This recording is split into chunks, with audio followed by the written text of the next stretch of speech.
right. I think we are live here. Welcome. Back with some more Unreal Engine development, which very much started out with me as a beginner. Not sure if I'd still call myself a beginner. It's still the same title I've been using since I did start learning way back in episode 1. But I'm definitely pretty green as far as a lot of other people's experience goes. So jumping back to it, working on the slime game. I think last time I was trying to get the situation with the slime sticking to stuff to work. Yeah, so there we go. We are sticking.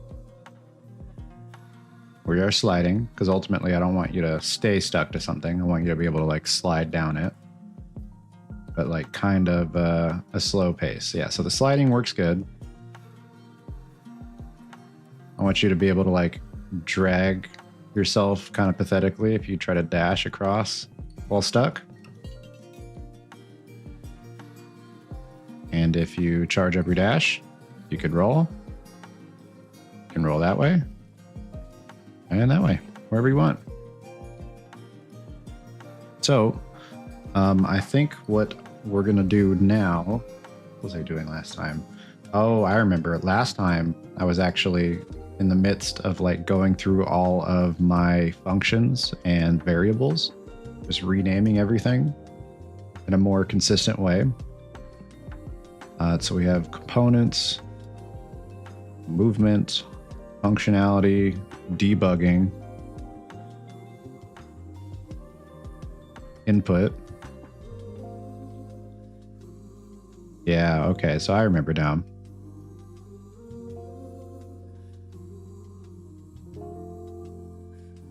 Yeah, so I think config, the config keyword is for anything that is like a value that takes from hang on, let me pull it open again. A config mult for charge. Yeah, so anything that is like otherwise would be a magic number, this is what config would be. So instead of just making it a magic number, instead of just plugging in a random number right here, it's going to have the word config in front of it, because it could be changed, it could be exposed and adjusted later on. Like that's just tuning a number to see what feels good. Anything that does not have a modifier, or what's another good word for that? I don't think modifier is the right word. Anything that doesn't have a designator. There we go.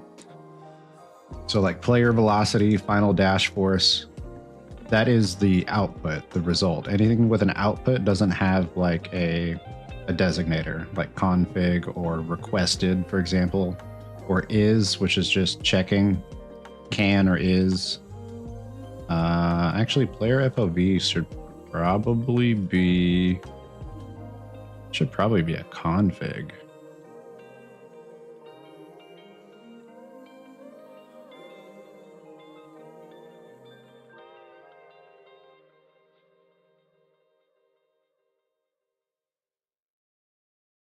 Okay, maybe I haven't finished like actually setting up these variables in the way that I want them to. Which is weird, because I thought I had already.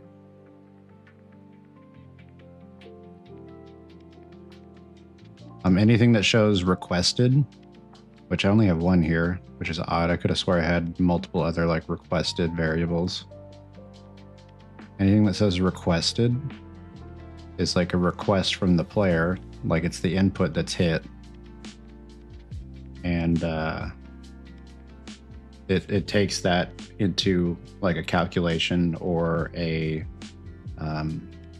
consideration for a function. Let's say the player requested velocity frozen or requested grabbing.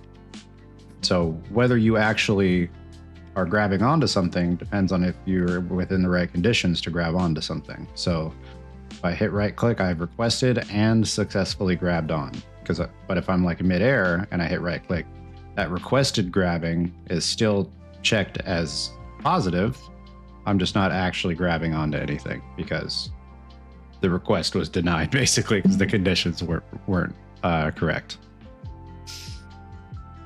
I could have swore there were other requested variables, but maybe not.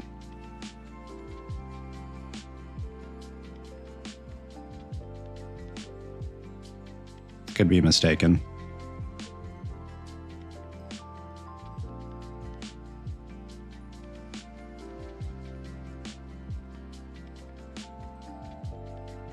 And then these are all just components. These are the components for the character. All right, so what I wanted to do was I wanted the grabbing on to something to feel a little more natural.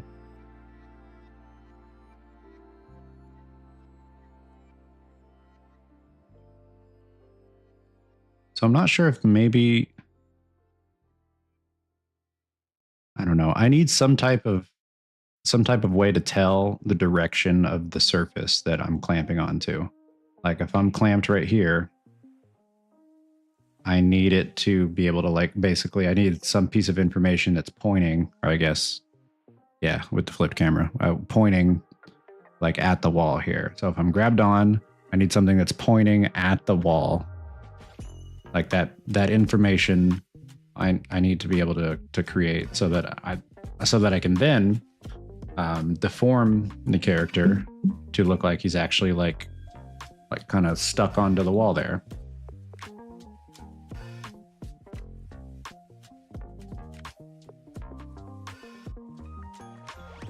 And I did also want to make it so that I'm going to make the grab detection larger, and the character will kind of move more towards the wall depending on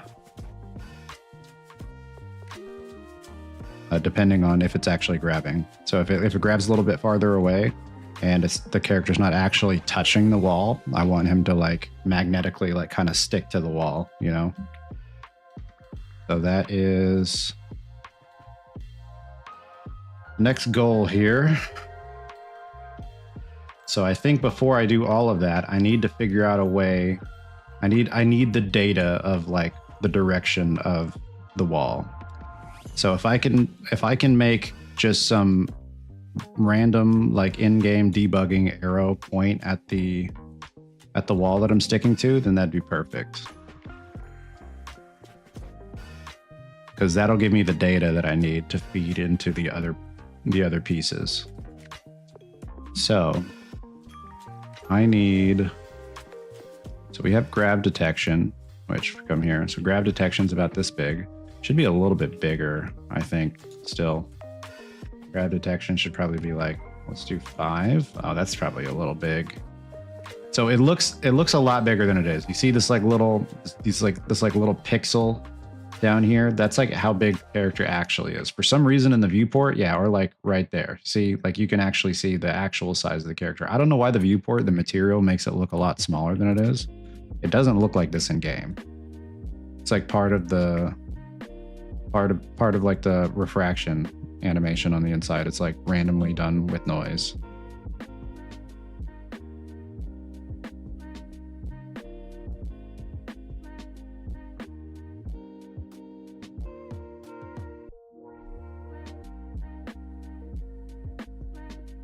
Yeah, so I need to be able to detect. No, that's too far. 5 is too far. Let's try 4.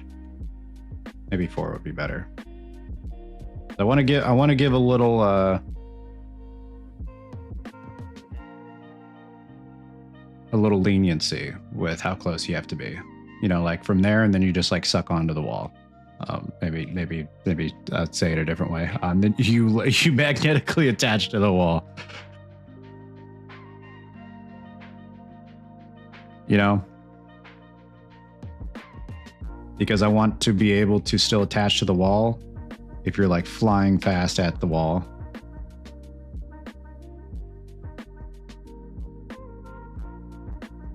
Or like falling down from like here, you know, like I want you to be able to attach to the wall from that distance. Okay, So I somehow need the information from this to know where the overlap is, but I don't know if that's information I can just readily access. And what I don't want to do is I don't want to have like a bunch of raycasts going out to detect the grab. I mean, I guess maybe I could. I don't know. Like, that's basically what I'm doing here, right? With this, with the grab detection, it's like a sphere cast. Is a sphere cast less expensive than ray casts, like single ray casts going out to each of the vertices? I'm not sure. Let's ask the built-in Epic AI here. We'll see if that actually gives me the answer I need.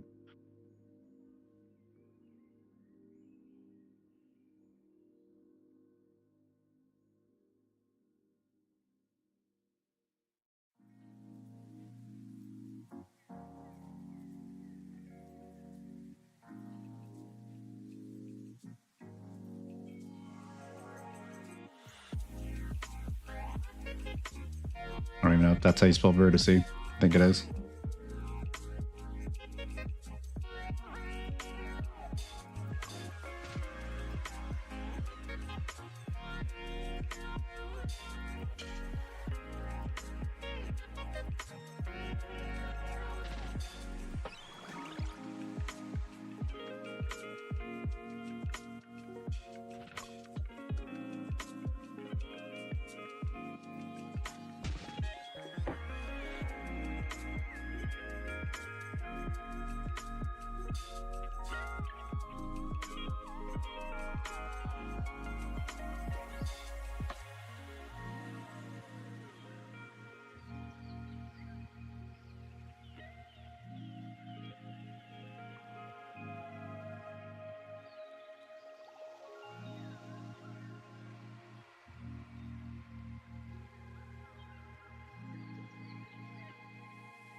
You know what? I'm going to look up some documentation on sphere casts as well, or sphere collisions.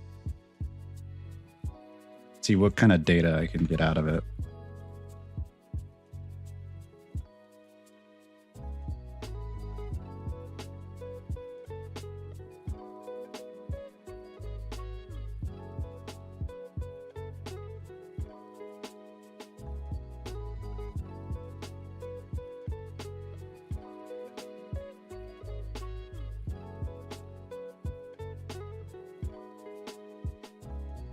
Did we get anything here?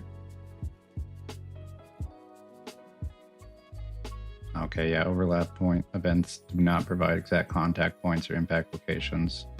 They only indicate that they're oversecting. Yeah, I'm gonna need to do a line trace. Bummer. That's what I was hoping to avoid. I don't think there's really any way I'm going to be able to get the exact point of collision from this. It's just going to tell me if something's overlapping.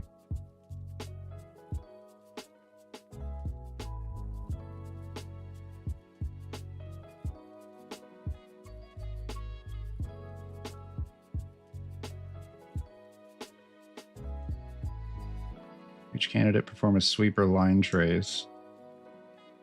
But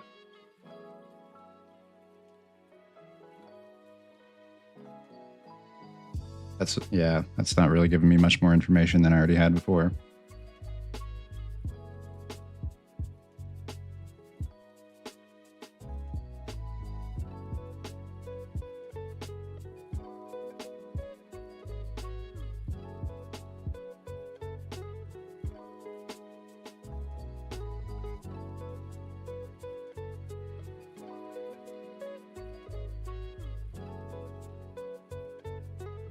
So what I could do is I could have, instead of the line traces running at all times, so I could make just like line traces kind of going in multiple directions and disable them until the whole like grab detection or the grab is fired. If it's fired successfully, then it will enable those line traces, and whichever line traces come back as a hit, smoothly move the player in that direction until it collides with the surface. I think that's probably going to be the best solution.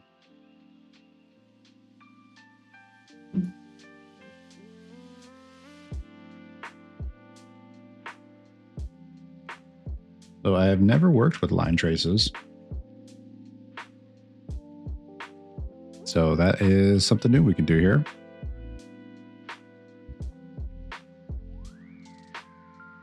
Line set.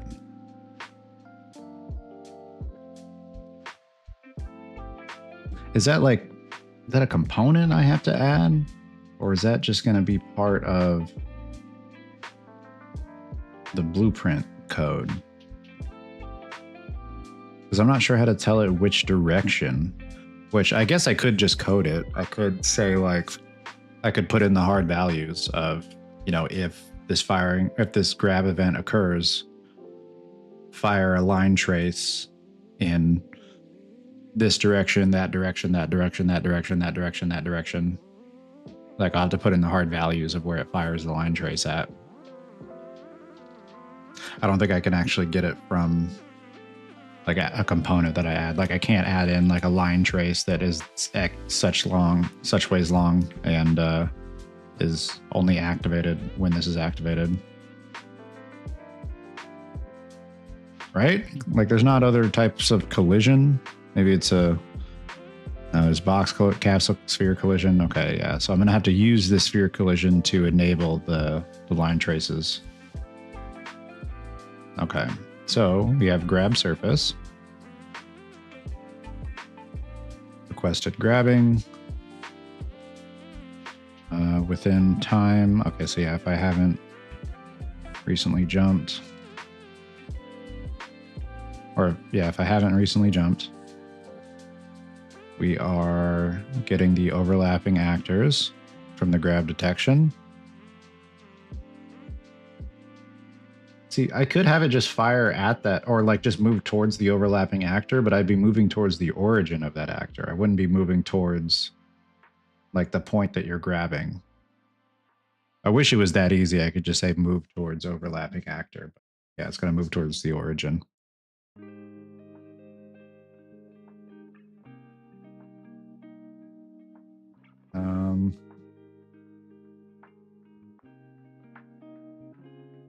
Probably move that under there just for organization.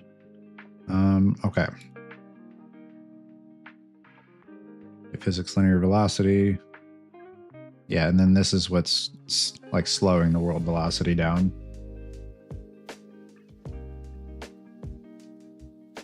Or slowing the velocity of the character down. And then I guess after this, It should probably be before this because I want the character to kind of snap to the surface and then it'll like have the velocity slowed down to like being stuck on the surface, or it kind of slides down. So it's probably gonna have to be like right here.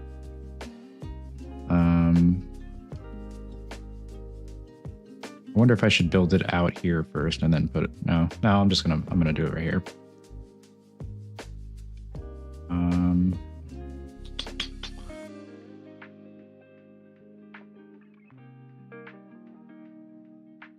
Yeah, I'm gonna build it out here first just so I can test it, because I'd still want this to work. I don't care if my velocity gets slowed a little bit first, because then I can just take everything I make after that and put it over here. So that way the slowing of the velocity happens afterwards instead of before. So I can test it by still building it out here on the outside. So I got to figure out where the blueprint for line traces are. Line trace from...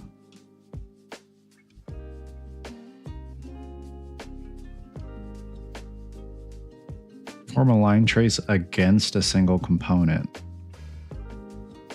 What does that mean? What does it mean to do it against a component? Because this is my own component. Is it like... I don't know what that means. We're going to click it. I just want to see what that...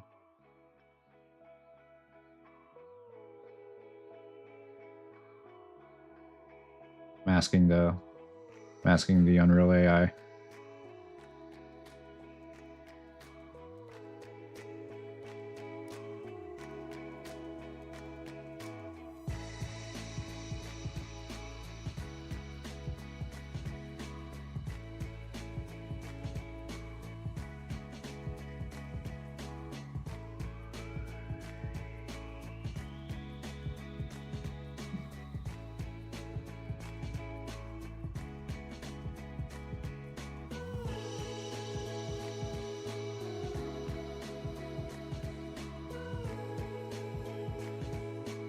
It detects whether the line segment intersects the collision shape of that specific component. Why would I want to do a line trace against a component that's already part of my actor?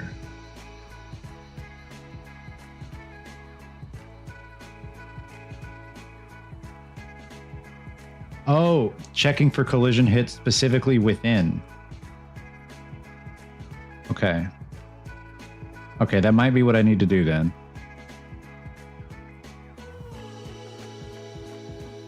Oh no. If the trace intersects the component's collision, it returns hit information like the impact location. No. Like I'll do this right now just to see like what information it gives me. So we'll do like hit location, we'll do print string.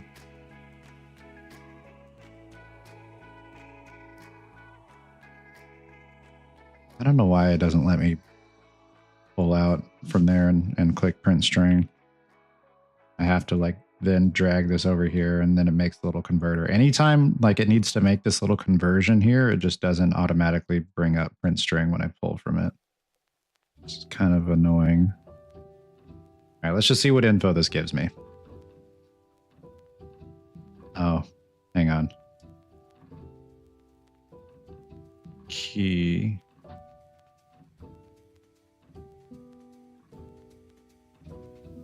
If a non-empty key is provided, the message will replace any existing on-screen message. Well, that's not really, because it has to be like the same. It has to be the same value, right? So if I just put like value, it's not gonna work. I think it has to be the value that it's printing. Oh,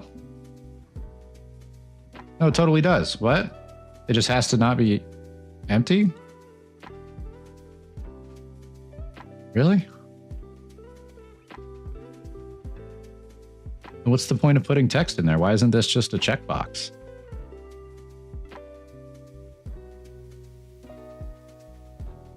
Yeah, so it's always giving me the 000 because it's checking for when it collides with the line.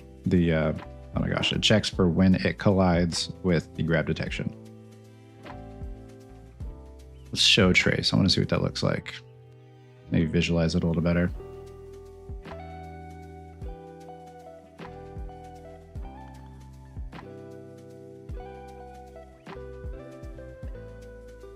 It showed the trace back there. Why isn't it showing it again?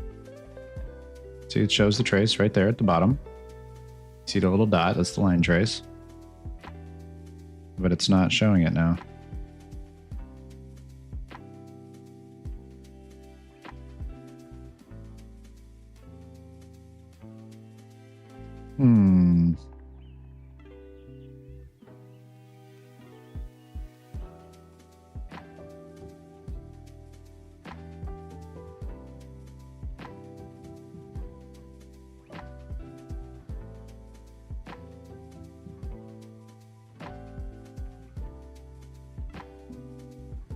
Line trace for objects?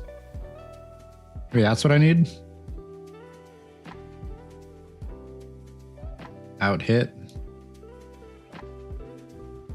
Split. Out hit location. Yeah, that's what I need.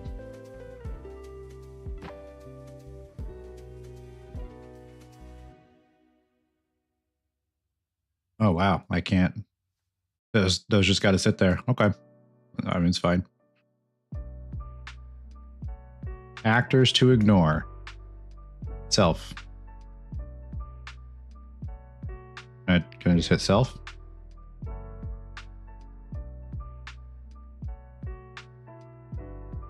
Because I feel like it's just going to do the same thing.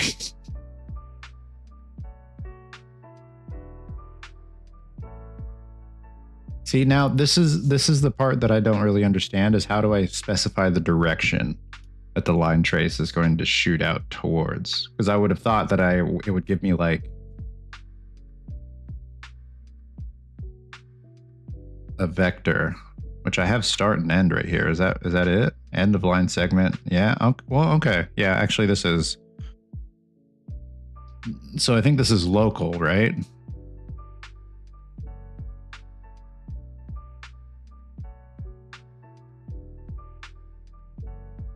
Huh.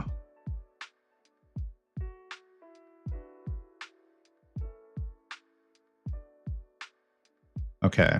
So I need to know what this, like what, oh, I wish I had a ruler. I wish I could have like a vector ruler to know, like, measure the distance from here to here.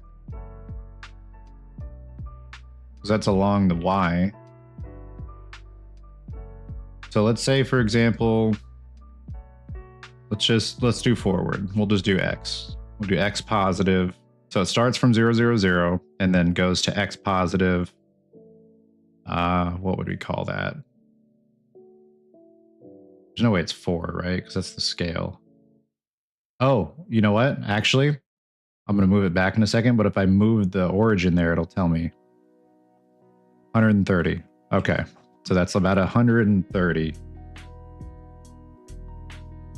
Maybe 120. No, 130. 130.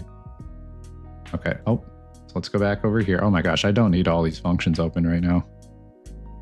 Charge dash, apply dash, set dash charge, update face texture, calculate roll, grab surface. Yeah, I don't need setup FOV, FOV.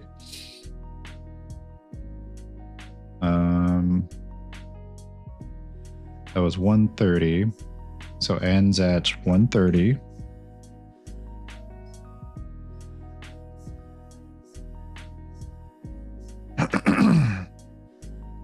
Out hit location. Is it going to give me multiple, or is it just going to stop at the first thing that it hits? Draw debug type or duration. Maybe persist. We'll do duration. Oh, what does that say? The current value object type query of the object type's pin is invalid. What? Array inputs like object types must have an input wired to them.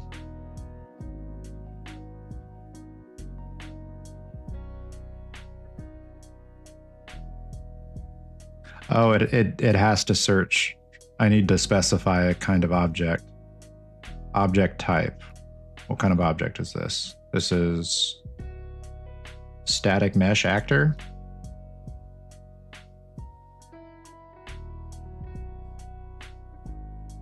How do I specify a type? Try connecting a make array node. Make array.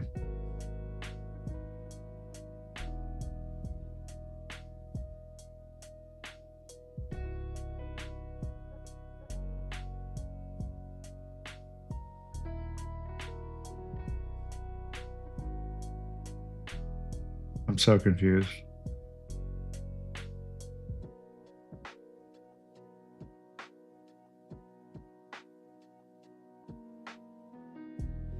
What can I get from here? Okay, so make array for each loop. Okay. So that needs to plug into there.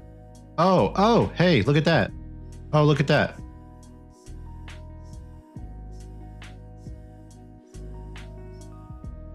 World static.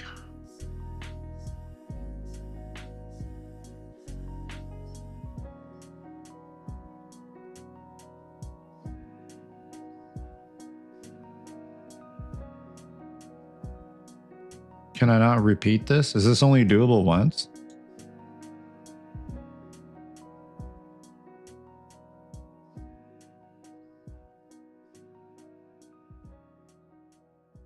Oh, no, look at that. It's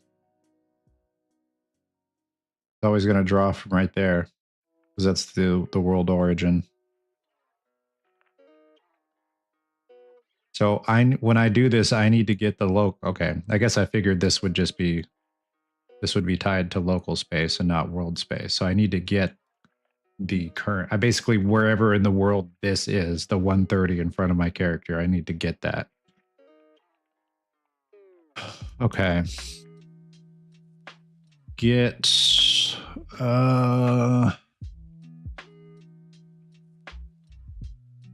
world transform. What is the message?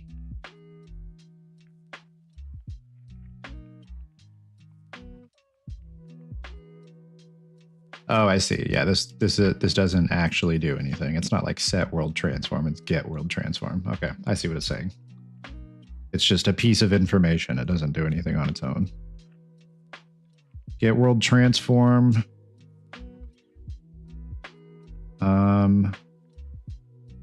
Get forward. No. Get. Can I split this? Can I see the info? Location, rotation, scale.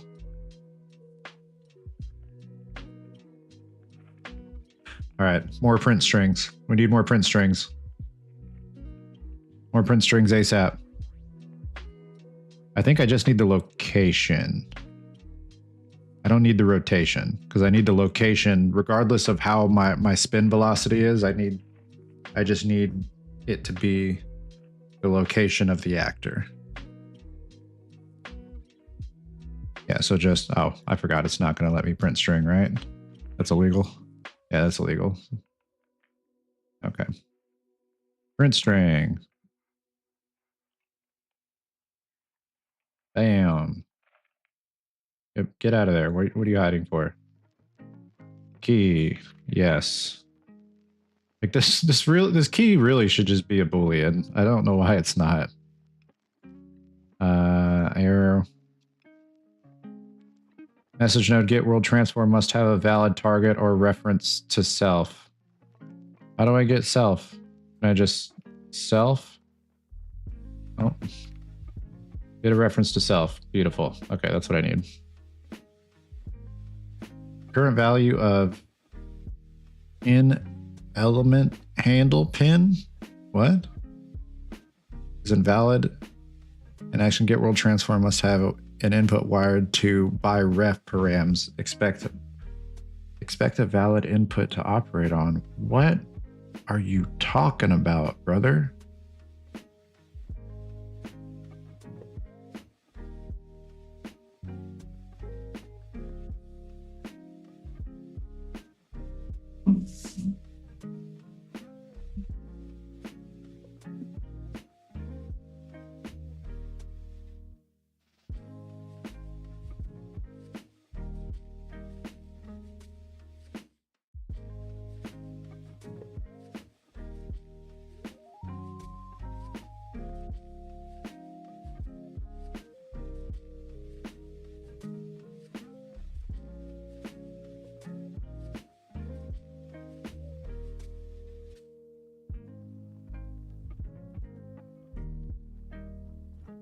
Is this the wrong typed element world interface? I feel like this is the wrong node. Get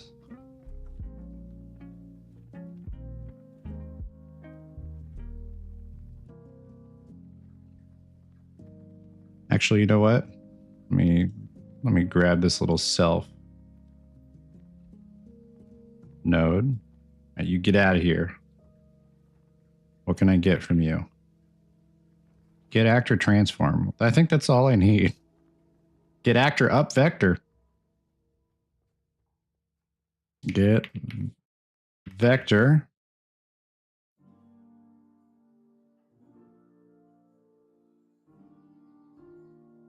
There's get forward vector, get right vector. That's all I need. Get forward vector. Boom. Easy.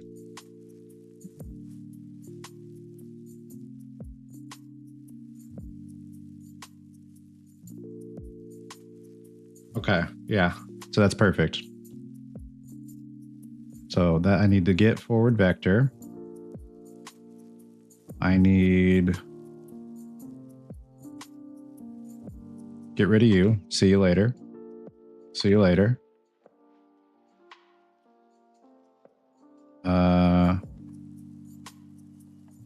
End.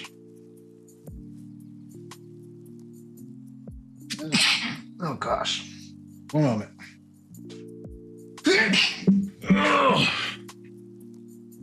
Okay, no. So get forward vector is not where it needs to end.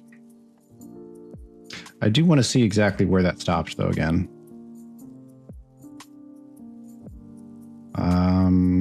1. Okay, so it's just 1. So I need to multiply that by, what was it, 130, I think.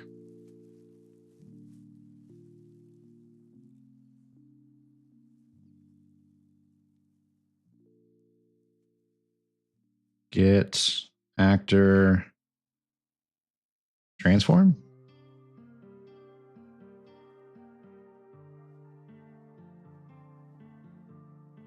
I think the transform, I don't need the rotation. I just need the vector. Get an actor vector. Maybe I do need to do transform. I guess I could get forward vector and just -1, but that feels silly. I mean, is it less silly than get actor transform and then like split this and just get return value location? Maybe, maybe not. Not sure.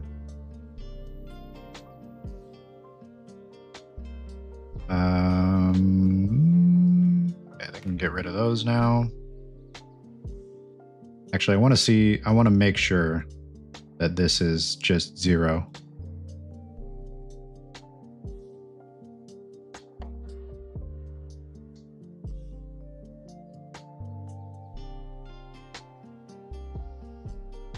One, 1, 1.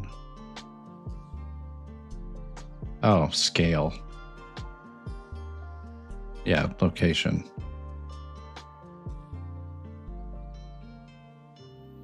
Oh, that's world.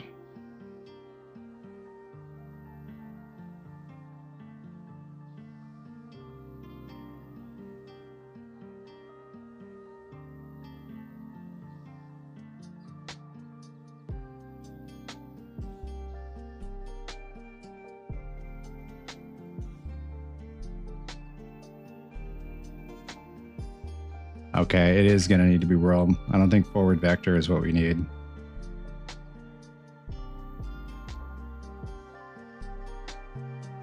Because I would basically need to add these together while also adding like there's no point in, I feel like, adding these together when I can just add the 1, you know? I don't know. Maybe it's easier this way. It's easier to read. We'll just do like plus, I don't know, 130.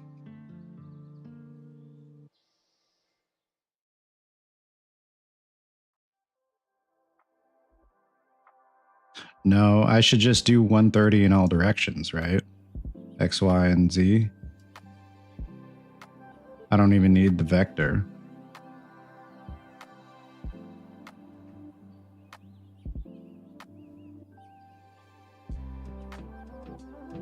So we'll do plus 130, 130, 130.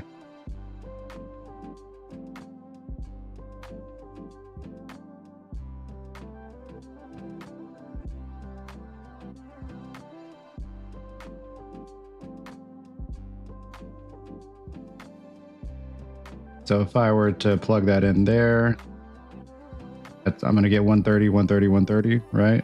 And 180. Oh, because I'm a little bit lower on the Z-axis. Okay. Okay, but still, that's like, I think I'm on the right path here with that. I'll delete that. Move that down. Put this like kind of right here. So start needs to be. How's the ball gaming coming? It's pretty good right now. What I'm doing right now is I'm trying to refine. He's got like a stick ability, so you can like stick onto stuff. But right now, all it's doing is just kind of like slowing down his velocity when he sticks, because I want him to like stick and then like kind of slide down slowly. And it's only when he's within this circle right here. But obviously I don't want him to just be floating midair when he sticks. So right now I'm trying to create a line trace. So basically when anything overlaps this, I want to trigger a line trace in multiple directions to try to figure out where that surface is that he overlapped with, get the location of the hit point, and then like kind of snap the character to that wall. So to give you a little bit of leeway for how far away from the surface that you need to be before you like stick onto it. But that's what I'm trying to figure out right now. So that it looks a little bit more like you're not just floating in midair. So I think that my solution is going to work. I just need to figure out a way to like actually, that's what I'm trying to figure out, is setting up the line traces where it shoots out and detects the surface.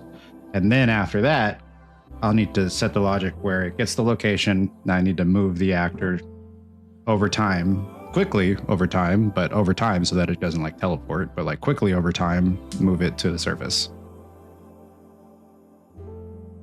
And then after that, I'm going to set up like the actual visuals of him looking like he's stuck to it. Like I'm going to flatten him up against the surface a little bit, but I need to get the functionality down currently.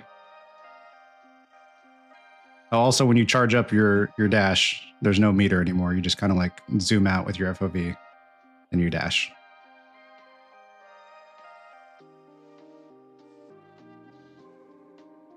Oh, there's like a whole hub area that I started making as well. I'm not sure if you've been here since last time that I started doing that.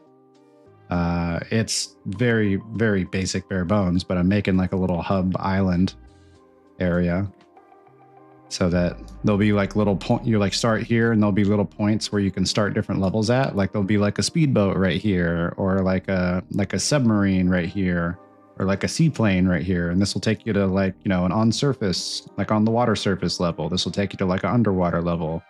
The plane will take you to like a above clouds level. And then just however many different levels and entry points that I want to add, I can put those here. And then on the hub, you can like kind of practice rolling and dashing around.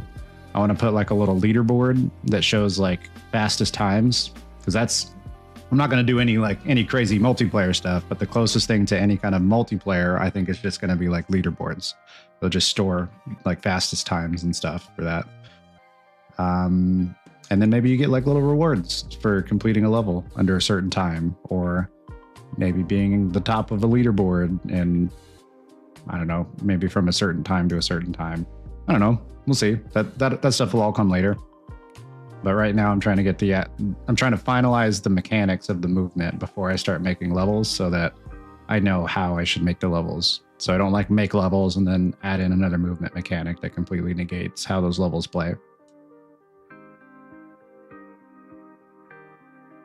I tried to add in like a little grapple shot, but I don't know how I'm going to make that look more natural. I wanted it to look like a goo like string that sticks out and like you swing from, but just making that look natural and like it's part of the goo and not just like a separate object that shoots out, I feel like is going to maybe be a little bit too tough for what it's worth. Maybe I can make like a little object you pick up. I don't know. Maybe he can pick up stuff like it just floats there next to him. That would be a lot easier to create a grapple hook from. I wouldn't have to make it look like it's a part of him stretching out naturally without it looking all buggy. I have the logic for the grapple hook. Like it's already all in the game. I wasn't able to make it look like it's an object that's attached, like part of the slime versus like just being like a separate object.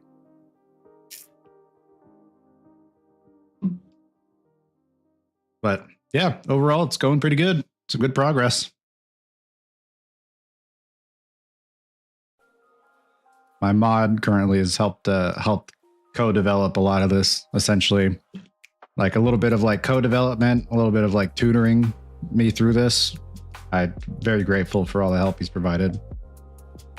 Not sure if he's stopping in today, but everyone's got a life that they got to live. So I'm sure he'll be by at some point here in the future too. But yeah, right now, just trying to set up the line traces.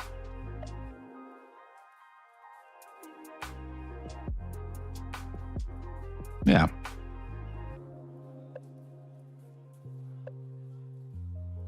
All right, so get the actor location value, add 130 in each direction. So that's going to be where it ends. I think it'll start right there. Yeah, so something like that, I think is what I need.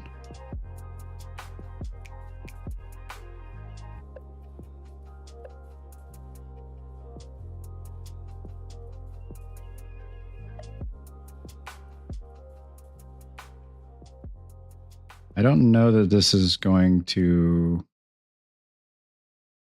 work how I think it's going to work. I think it's still just going to be like, obviously in one direction, it's one line trace. Oh. Hey. Hey, that's like kind of what I'm shooting for. Obviously not in that direction, but just creating those lines that can detect stuff. That's what I'm trying to do. Now I just need it to be in, I need one line like in each direction, like up, down, left, right, forward, back, maybe some diagonal directions as well. And I need it to be relative to the character's like rotation.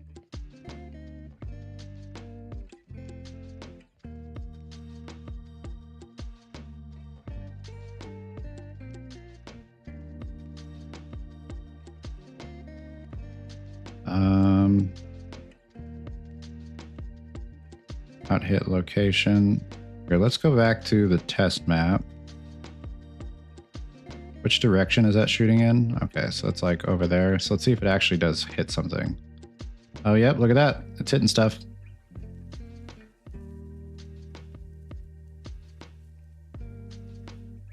Well, it should only be happening, actually, if it's overlapping. But I think if I jump in the air and it's not overlapping, it's still gonna... Oh, no, it is only happening when it's overlapping. Okay, cool. Cool. Yeah, that's what I want. I don't want those to fire if I'm not overlapping with something, with the wall detection or the surface detection. All right. Yeah, get overlapping actor if it's... Yeah, okay. So it's the same exact detection as the grab. Okay, so now I just need to fix the direction that those are firing in.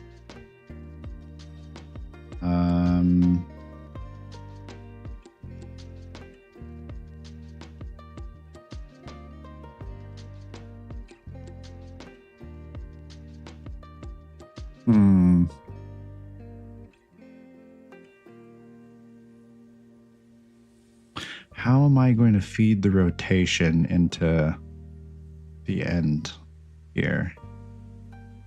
Endpoint. So I'm just getting a vector.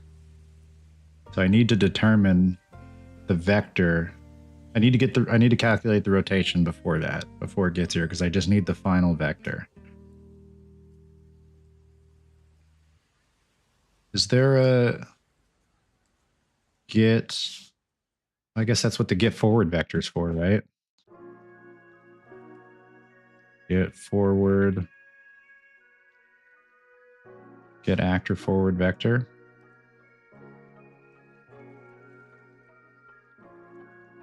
Let's put that up there. Move this back here. You can see it a little better. Get rid of that. Let's do a print.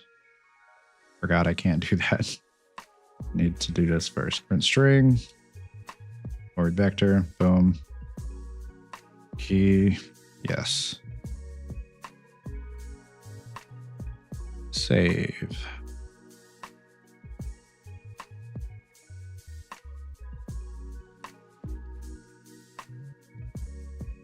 I don't think this is right.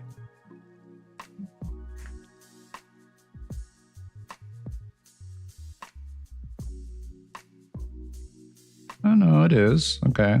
That's forward. It's like the local forward though.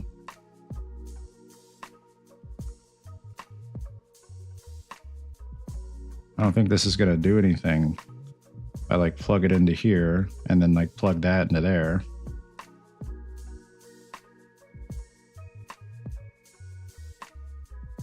Yeah, see, it's taking a local vector, and this is outputting a local vector, but this needs a world vector. Okay. Yeah, so get actor forward vector is not going to work here.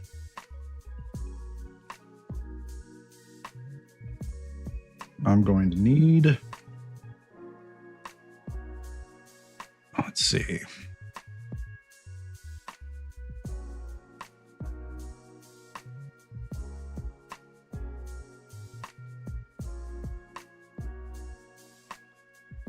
I need to get the rotation as well, but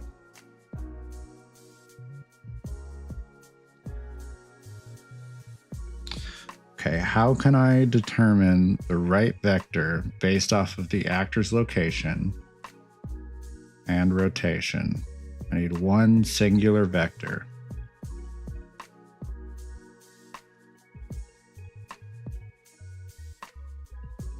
Oof. It's making my brain hurt. Because I need to take the rotation into account. Can I add so what type of value is this? It's a rotator? That's a value type, is a rotator? Return value rotation. So let's do another print string. Let's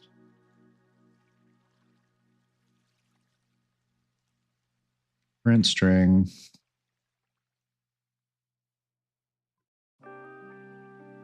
See what happens when I do that.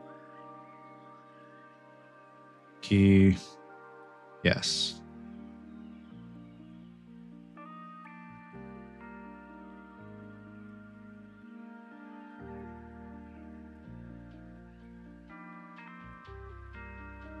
What? Oh, because the end is still 0, 0, 0. I see. That's why.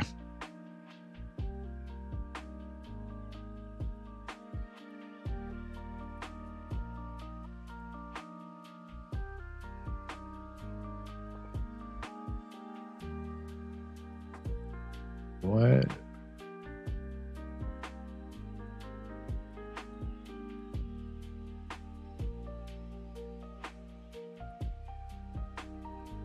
Why does it just keep coming up 0, 0, 0 every time?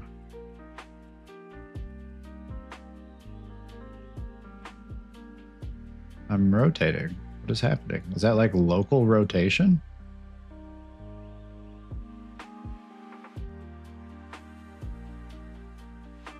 That doesn't make any sense.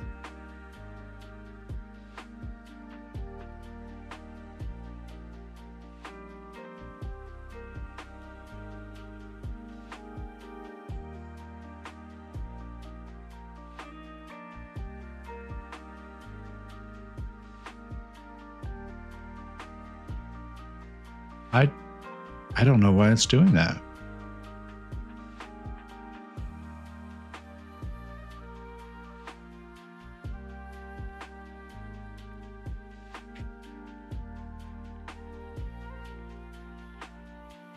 Oh, you know what? I know exactly why it's doing that. Because my actor's not ever actually rotating. I remember now. Yep. The actor doesn't rotate. I actually have a specific um, a specific blueprint line that updates the actor's location based off of where the sphere is, because I'm actually moving the sphere around. Oh gosh. Okay. Yeah, so it's never rotating it.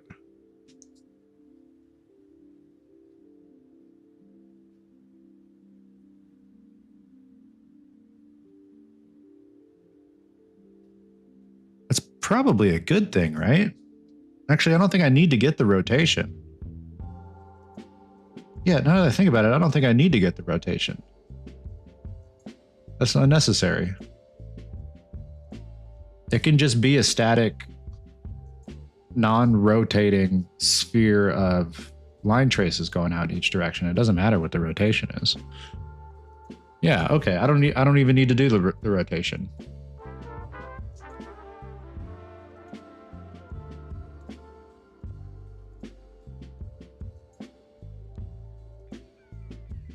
Okay. Yeah, so this doesn't matter. We don't need the rotation. I need the location plus do X 130. Plug that in. Oh, is there not?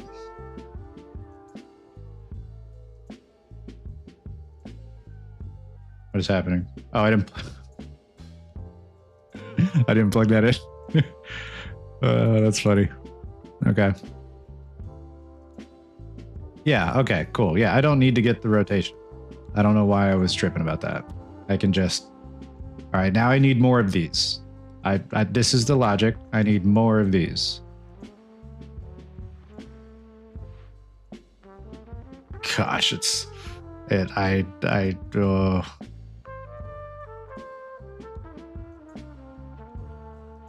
Wait, why doesn't this shrink? I thought it was because I had this like dragged out here. Collapse nodes? Collapse nodes? Oh.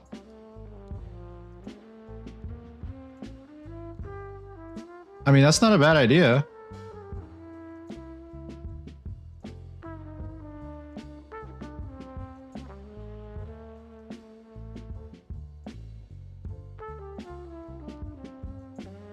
That's not a bad idea, to be quite honest.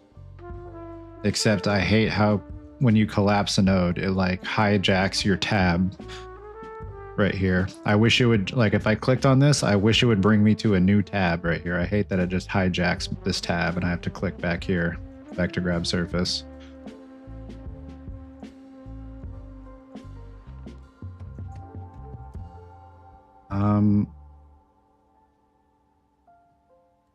Line trace for objects. Yeah, why is...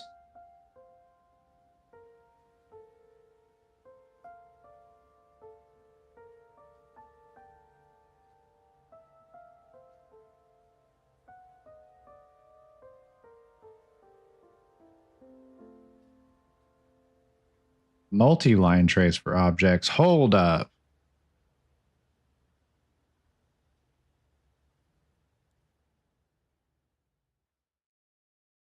Is this what I need? What is the difference between line trace and multi-line trace? Unreal AI, what does it tell me?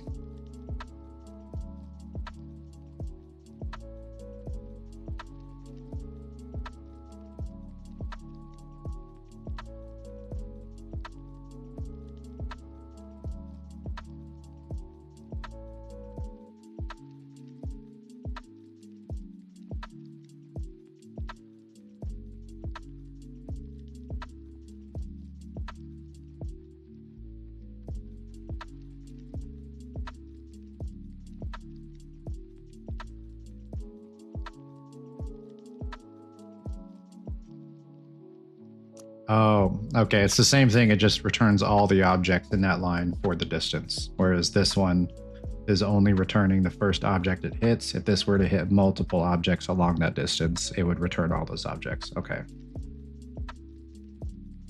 Alrighty. That makes a little more sense. I don't need that.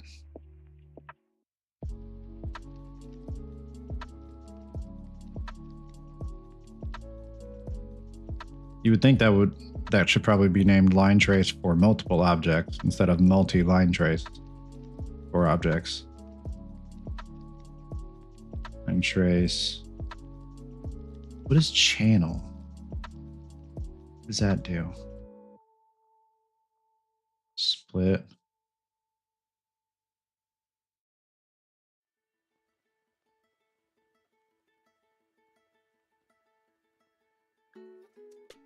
Trace channel.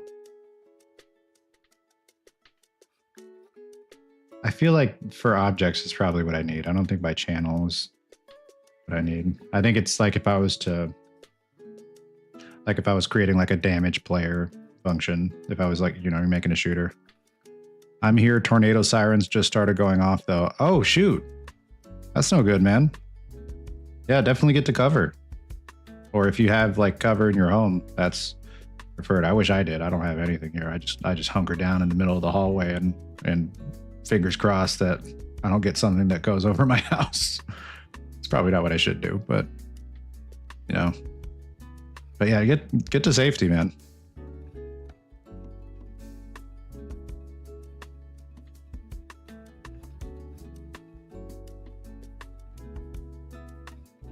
Hopefully you have like a tornado shelter near you. If there's like a local school, like an elementary school or a high school, a lot of the times they'll have like a tornado shelter that you can go to, or they're just designated tornado shelters that you can look up. But a lot of the time schools and churches and such will have them.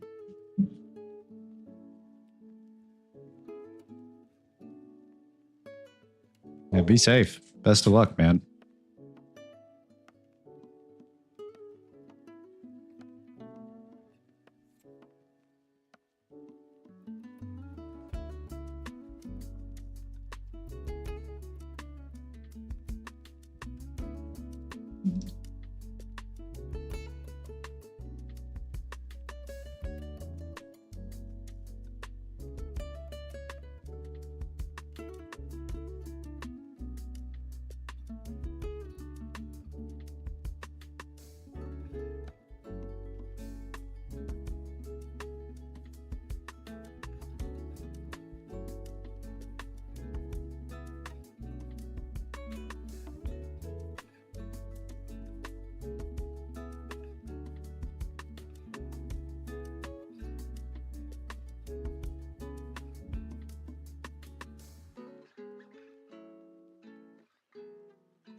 Wonder if there's a node.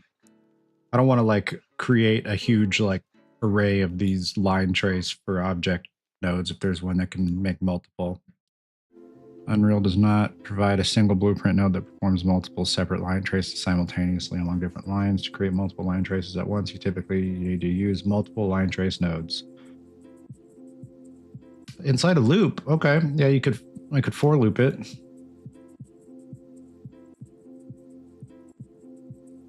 It's not a bad idea, actually. Maybe I should for loop. But I would still have to designate. Okay, maybe let's try that. Maybe let's try using a for loop. Because I'd have to designate the vector each time.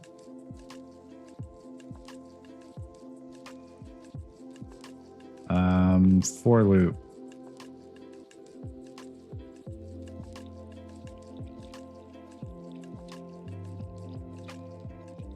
Oh gosh.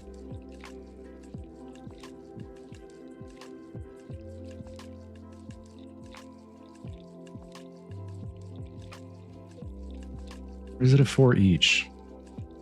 This is something that I I still kind of struggle with is like for loops and for each loops, knowing when to use them properly.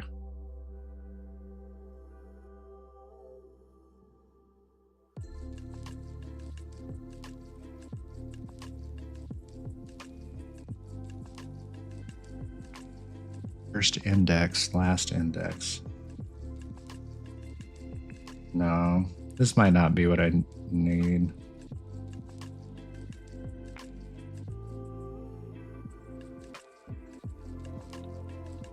Because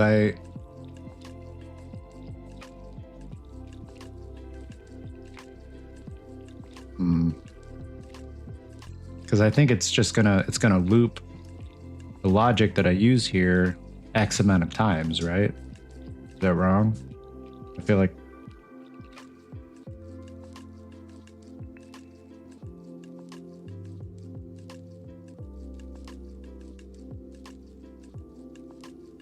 all right. Unreal AI, need your help once more.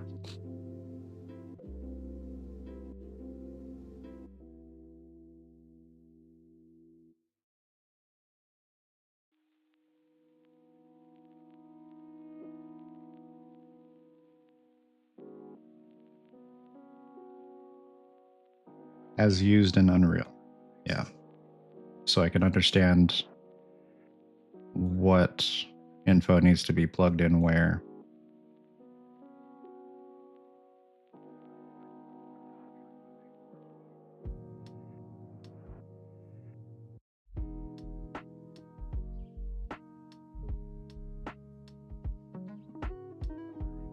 Yeah, so it needs to be the same logic each time, right?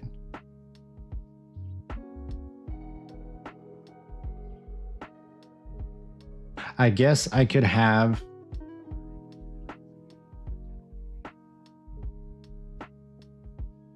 no, I don't think that's going to work. I think that, I mean, maybe it could, because I would need to have the math here that gets me from one vector to another. And then it would loop over that. So I could use a for loop. I don't think I need to do a for each loop though. Iterates over each element of an array directly.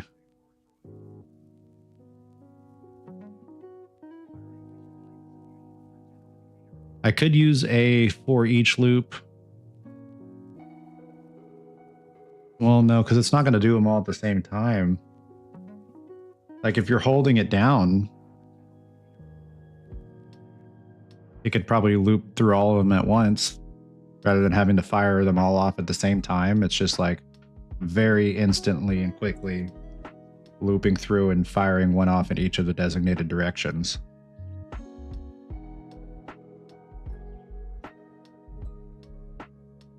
Actually, I might need to do a for loop.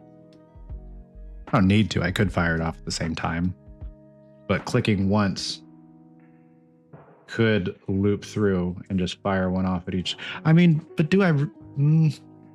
is that really any different than just making a bunch of these nodes?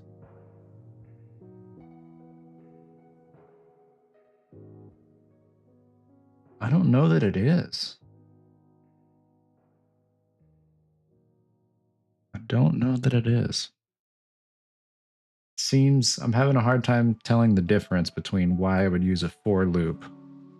And I'm good for now. I'm watching the live radar. Good. Good. I'm glad you're safe.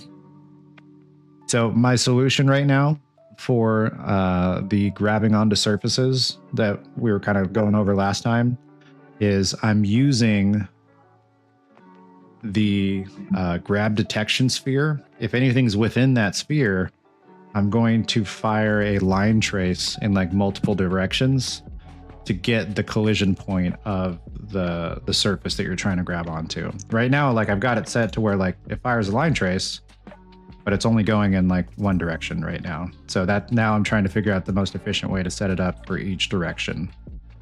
And I think, hang on, let me test it again. I'm pretty sure it only works when I'm overlapping.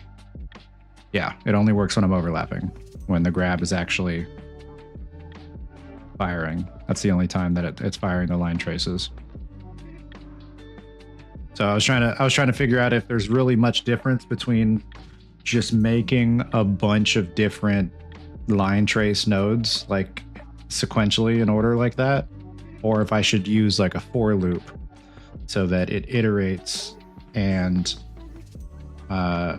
adds, because I'd have to do the math in that case. I'd have to have the math like be able to go from one direction to the other direction to the other direction to the other direction to the other direction to the, you know, and so on until it hits all the designated directions of where it should be firing the line trace. Because in that case, you just hit it one time and then it'll like fire through the different directions. But in that case, I think I need to do the math. I need to figure out the math, like how do I go from one direction to the other, to the other, to the other. I mean, all I'm really doing is no. Because yeah, it's about 130 in each direction. That's about how wide the, so I have it set at 130. That's about how wide the detection range is for the sphere. So I'm trying to figure out math-wise the best way to like take that X 130 0 in every other direction locally, and you know, minus that from the X and add it to the Y, and you know, maybe like rotation. Maybe I would need a rotator. Be add rotation. Is that a thing I can do? Is there like an add rotation? No, because we're dealing with vectors. I don't think I can rotate a vector. I know there's a rotator value that Unreal has, but I'm not even using that rotator value because my actor actually doesn't rotate. Excuse me. If you remember, the actor itself is not rotating. It's moving through space because it's being updated to follow the physics ball that is the sphere. That physics sphere is rotating. But the actor is not rotating, so I can't really get any rotation data from the actor. Maybe there's a way to like use the rotation data and reconvert that back into a vector, because even though there's no rotation data, it's still staying stationary. That might make it easier to like add to the rotation and then get the vector of that direction. I don't know. I'm doing all this math or trying to figure out this math when I could just make like 9 of these, which that would be cluttered as hell. That might be way too cluttered, but I could technically just make, because the logic's here, I could just make 9 of these and change this, like the direction it fires. So I don't know if that's more efficient than trying to do a for loop that does the math to move the direction that it's firing in.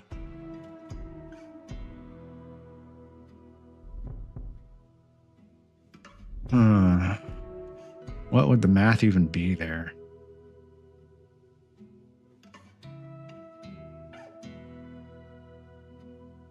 If it were me, I'd make an array of vector grab test directions, use them in the for each loop with break. Oh, that's predesignated. Okay. Yeah, that's a much better idea. Don't need to do math. Just have pre-designated directions. You're totally right.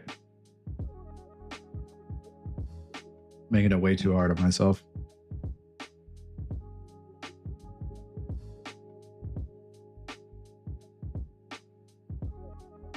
And for each loop with break. And now what's the difference between the for each loop with break and the for each loop?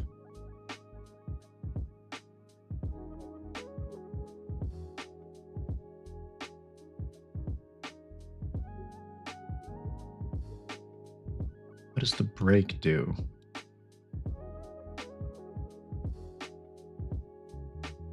Oh, I see, because it'll stop.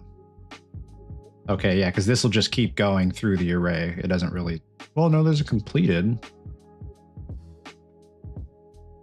If you call break from the loop body, it stops running the loop. Okay, yeah. That makes sense. I guess I thought that's what would happen on completed. It would just stop, and then from completed, you'd have to go back to exec. But oh, you can't go back to exec anyway. All right. All right. Then I need to make an array. Make array. So how many line traces should we fire? We should absolutely, at the bare minimum, front, back, left, right, up, down. That's 6 already, just in the most fundamental directions, and then probably a couple in the diagonal directions, top and below. Probably the same type of structure that the sphere's bone skeleton is. Because I think it was, oh, what was the name of that shape? I looked it up. It was like a rhombic dodeca something. Let me look up what the name of that shape was again. There's a name for the crazy shape that the skeleton is. I don't really need to look it up, but I'm curious.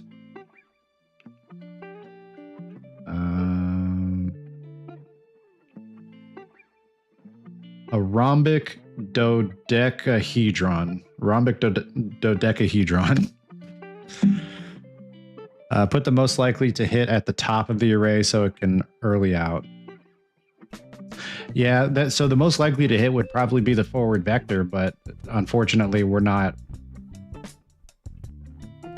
getting like a forward vector from the actor because it's always just facing X, the actor itself. I could get like a forward direction of the sphere, but then it would be also rotating the line traces, which I'm not sure really matters if the line traces rotate or stay stationary. But the way it's setting up right now is that they're essentially always going to be shooting in the same direction in space, regardless of like where the sphere is like rolling or bouncing. So it could be any direction. Maybe the side ones and the bottom. Maybe the bottom, actually. The bottom would probably be the most likely, regardless. I'd say bottom's probably most likely. Any of the side ones would be like second most likely. Top would probably be one of the least likely ones. Because you can stick to the top, but that's probably gonna, yeah, probably least likely. Okay, yeah, so bottom, sides, top, and then also in that order for any of the diagonal ones. Anything closer to the bottom's prioritized over the ones on the top. Okay. All right, so up, down, left, right, forward, back.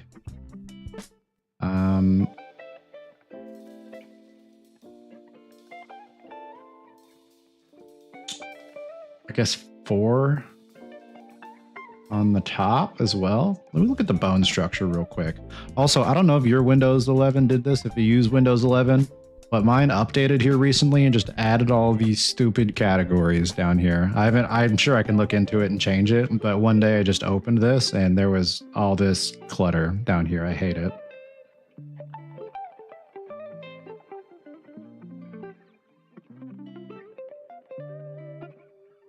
I do just want to look again at the skeleton.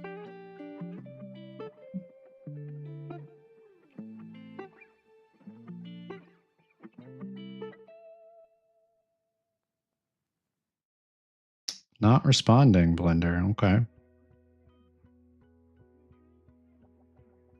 Why is it unsaved? Oh, because it's a new project.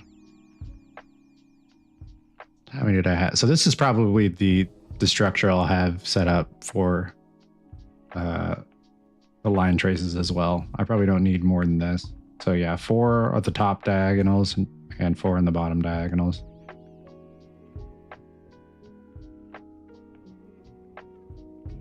I use a start menu replacement because fuck Windows 11. Yeah.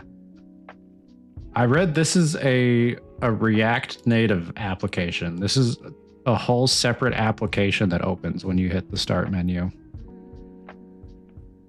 Because just why not?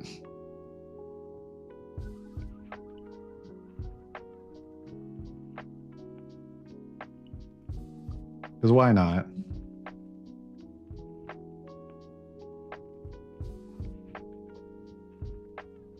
Miss Windows 10.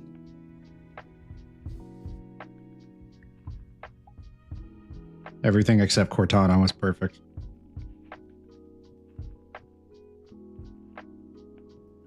Up, down, left, right, forward, back.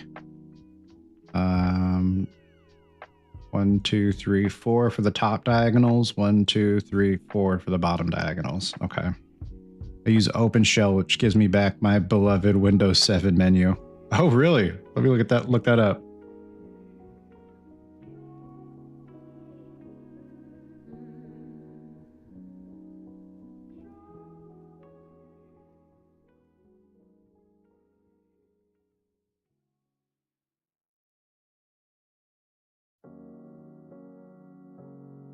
Interesting. Okay.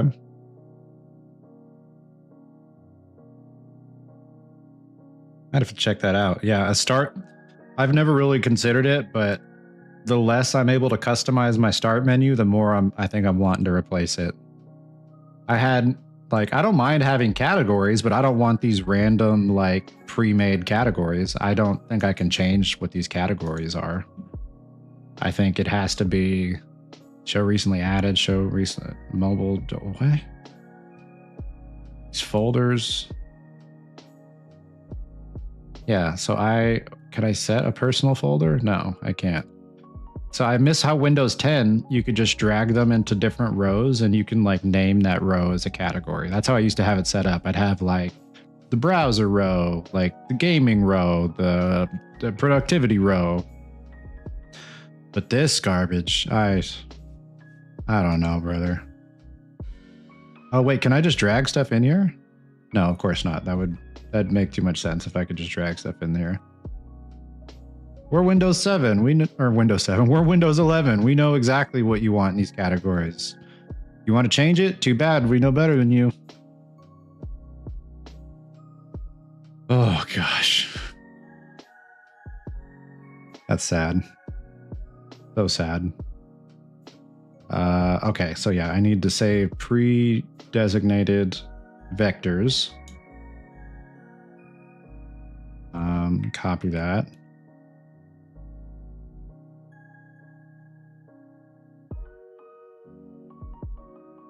Oh, okay. Actually, let me copy this. Move this up here so I can have some room to work with that. Okay, so I want this. Get location. Yep, self. And then 130 in the. Oh, brother.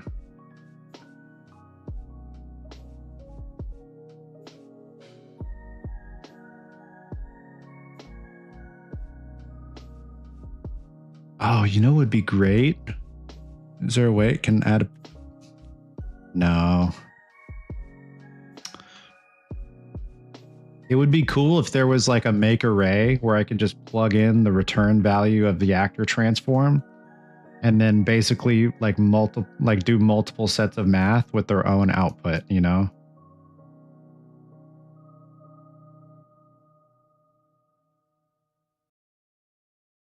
But I might just need to have different pluses here in front of it instead.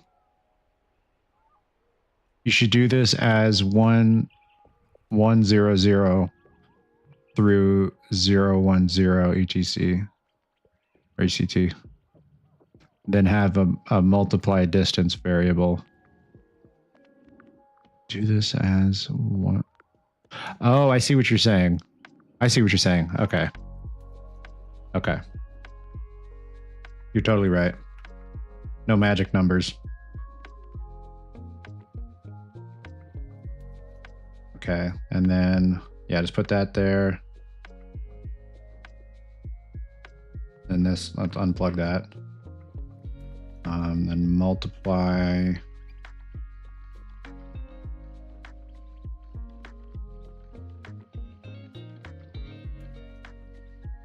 Is there like a... No, this is probably how I should do it.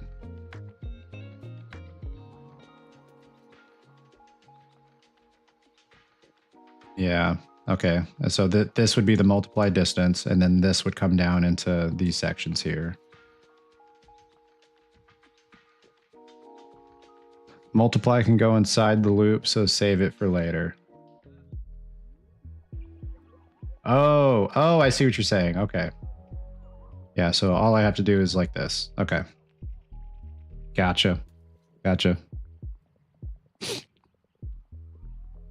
All right, so that's forward.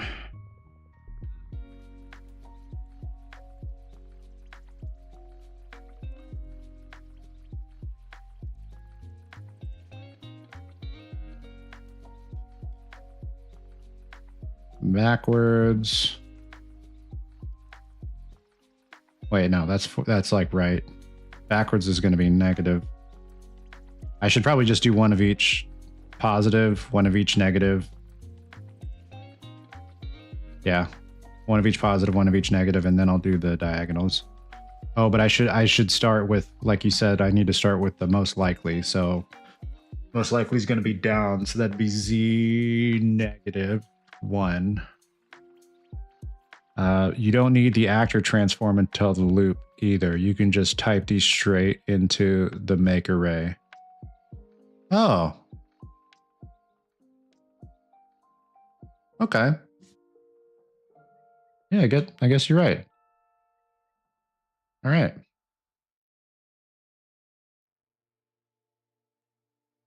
Oh, wait, how do I... Do I have to plug that in and then type that? Like if I type this and then unplug it, will it show me? There's got to be a better way to do that, right? How do you usually convert the value or like set the values to take in vectors? Then imagine if I just type this, unplug that.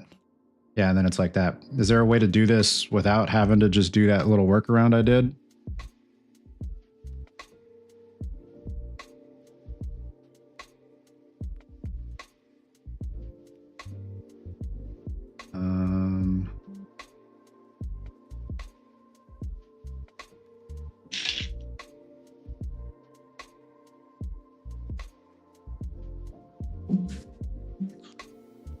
I don't see anything in the... I would think it'd be in the right-click menu. I don't remember. That's how I usually do it. Okay, that's fine. I'm fine with cheesing it a little sometimes. Okay, so we want to start... Wait, if I make this 0, is it going to reset everything? No, it doesn't. Sweet. Okay. So we're going to start with -1 on the Z. And then the 4, we're going to leave 4 spaces in between because those are the 4 bottom diagonals. And then we'll do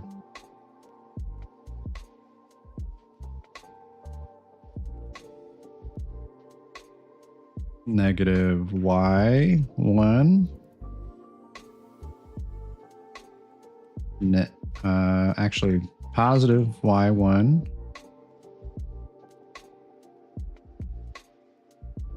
-1 on the x. Positive 1 on the x.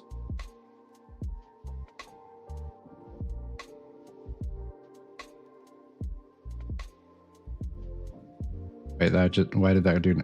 Okay. I don't know why that went negative again. Okay. So -1 on the x, positive 1 on the x. Then 4 more blanks for the upper diagonals. And then positive 1 on the z. All right, now I need to get the vectors for those diagonals.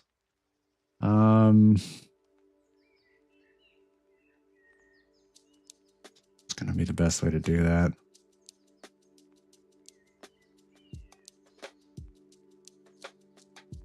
Am I able to look maybe at the skeletal mesh?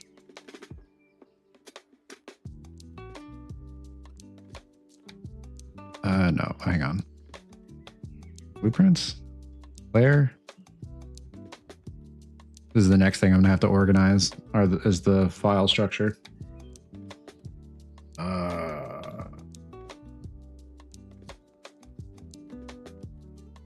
What did I do with the skeletal mesh? Oh, it's over here. Okay. And location, that's a vector right there.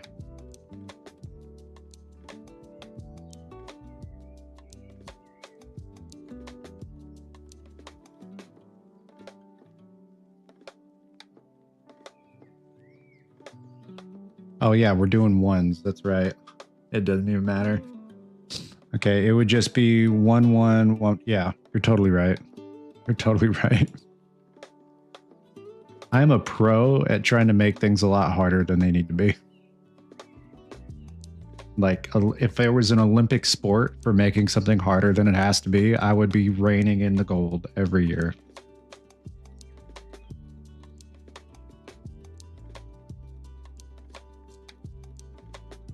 When creating solutions to things, I should say. I feel like that can be applied differently than I meant it. But yeah, when coming up with a solution, I am the reigning gold champion of coming up with a harder solution than it needs to be.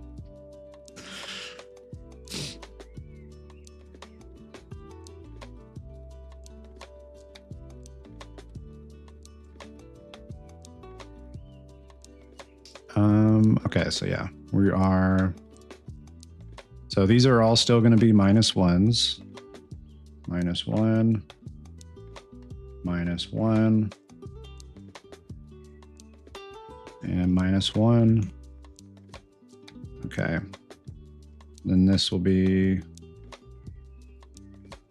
guess, yeah, just -1.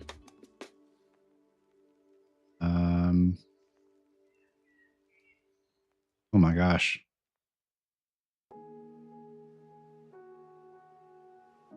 I feel like I need to visualize this a little better. All right. Part of my brain that processes 3D space, get to work. All right. -1, -1. So that's like diagonal perfectly between the Z and the Y, which is that sideways. So there.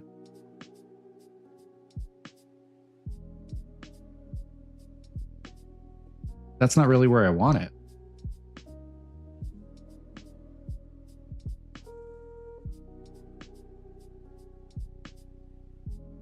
I want it a little more rotated, like forward or backwards.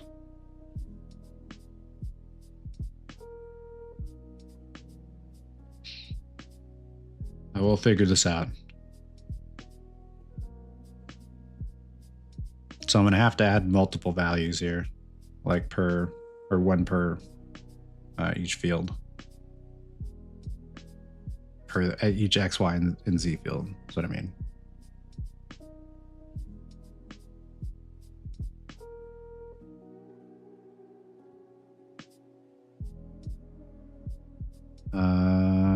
Axis forward, and I guess 1, right?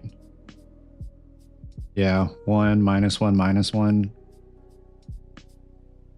Still 1, and then +1, -1. Okay, so that's the two front diagonals. Then we do -1, -1. Okay, I got this. -1, +1.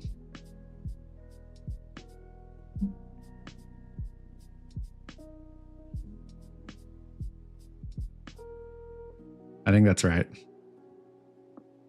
And then basically the same exact values here need to be down here, but then with a positive Z. Okay. All right, 1, 1, 1. Oh, I just messed that up. 1.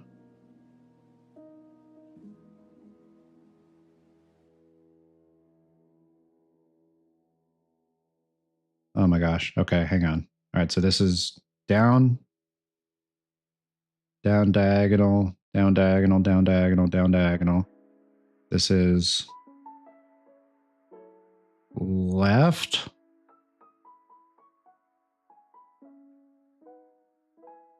right, back, forward. Okay, so here's where we're starting. 1, 1, 1, 1. Okay, so same values. So I just need 1, minus 1, 1, 1, minus 1, minus 1, and minus 1 and 1. Yeah, minus 1, 1. Okay. I don't have any repeating values here, I believe. All right, so 1. These are the negatives. This is 1 minus 1, 1, 1, minus 1, minus 1, minus 1, 1. Okay, and down here, these are the positives. 1, minus 1, 1, 1, minus 1, minus 1, minus 1, 1. Okay, yeah, no repeating values. We're good. Sweet. Hurt my brain.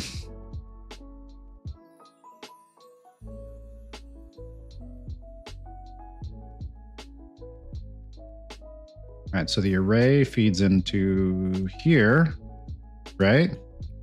Feeds there. This. Oh, the loop body. Okay. Loop body needs to be multiplication.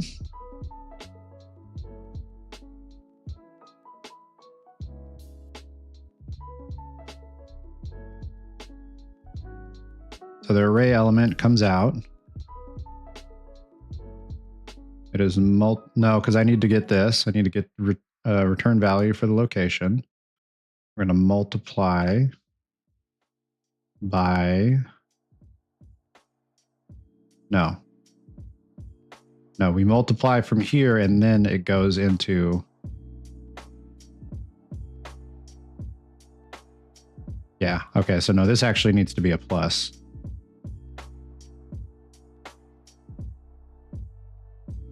Yeah, that needs to be a plus. Okay. So from here, we are multiplying. And this is the amount that basically this is the size of the detection, like how far they're going to trace out.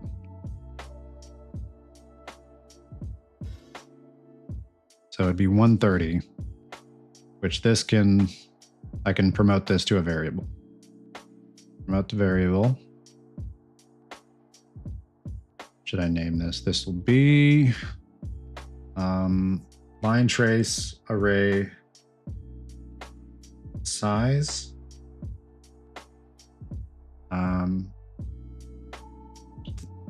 Grab detection trace size. No, because it has to do with like snapping it to or like moving the player towards the object they're grabbing.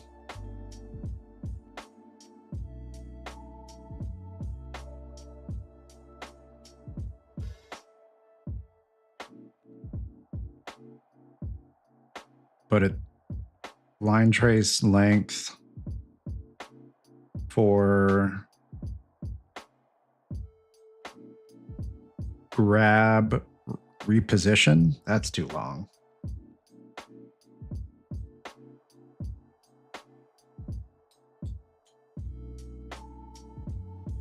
And that's not even really accurate.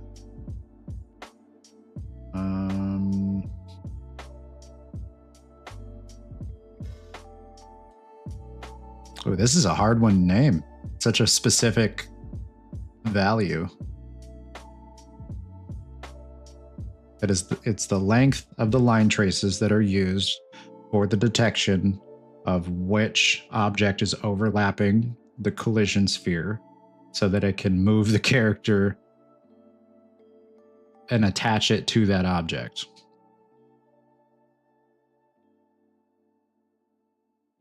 There's got to be someone out there that just puts that, what I said, just that whole thing, that's the variable name. I'm sure there's games that I've played that just have unreasonably long variable names in their code that I wouldn't know because you're just playing the game, you know? But there's no way someone doesn't just say like, screw it and make stupidly long variable names. Someone out there is doing that.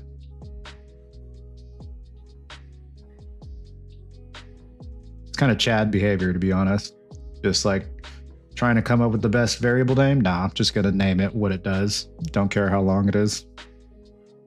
That's not me. I'm over here soy naming my variables. Oh, hey, DB. Thanks for stopping by. Oh, that was really nice of you. Yeah, I'm doing great. I'm just working on my game.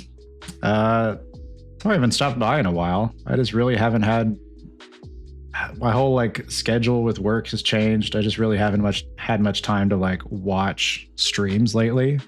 But I do see your notifications come up, and I just haven't had a chance to stop on by.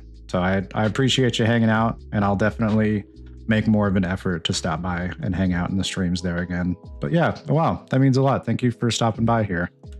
I don't know if you've seen anything recent, but we've got a jiggly little slime boy here. He jiggles, he rolls. Right now I'm trying to get him to stick to stuff.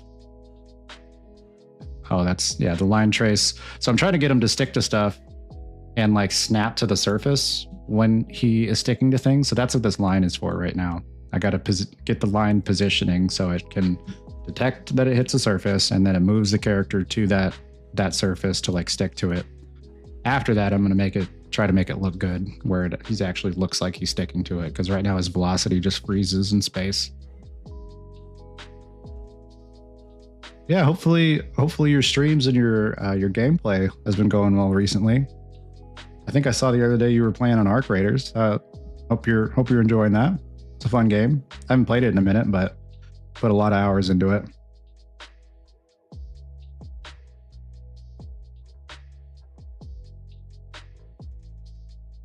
Yeah, it's a lot of fun. It's really addicting.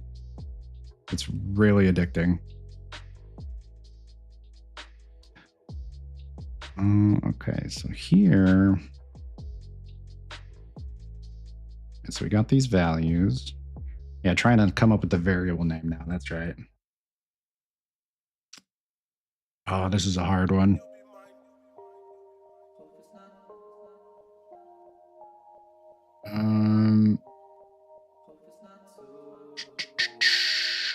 Grab, reposition,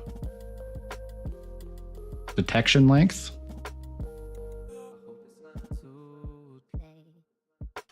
Grab, repose. Maybe that'll be a good little abbreviation of reposition. Grab, repose, detection, length.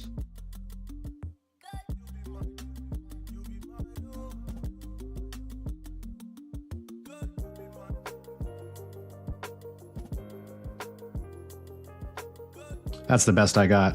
Bacon Guy, I don't know if you've got a better variable name than that, but I'm coming up short. I don't know what I'm doing here.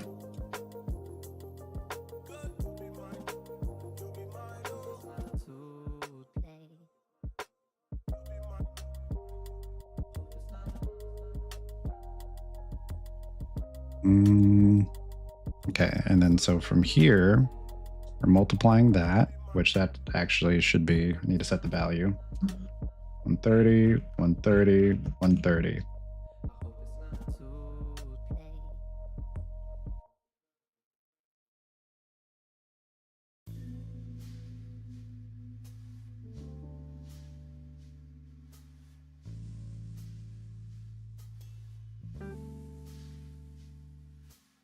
Yeah, I think you're right. Grab detection length. That's probably much more concise. All right, so that's multiplying by That's going to multiply by the... Actually, no, that's going to add. Yeah, so we got to add. We're adding that, I believe. Return value location. Add to it from here. All right. And then that will go into the line trace. Okay. So I don't think I need to put the line trace as part of the loop, right? That the loop should we're really just trying to loop through these different vector combinations.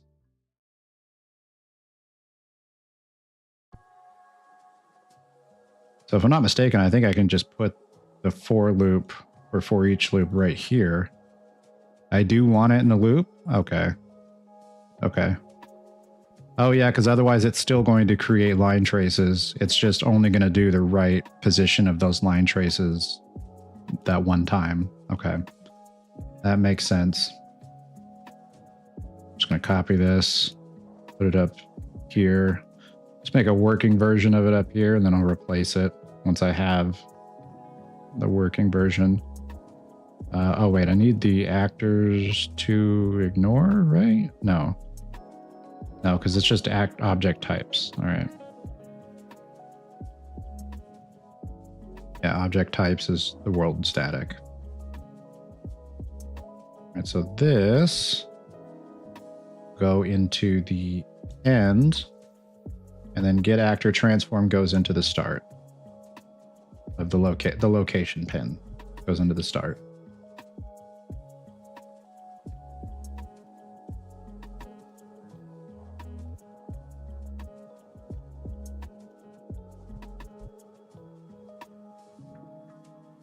Oh man, this is gonna get a little messy. Oh, this is already looking messy.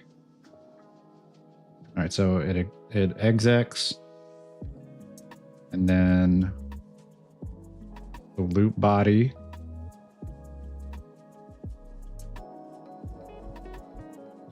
Line trace.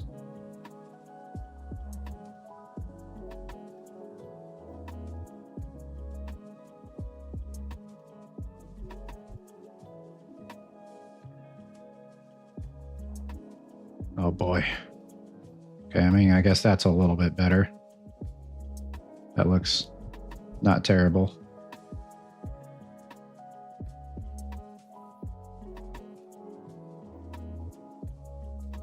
Like there.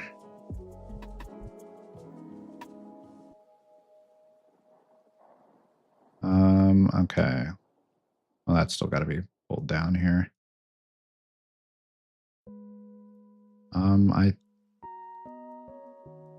I think that's it.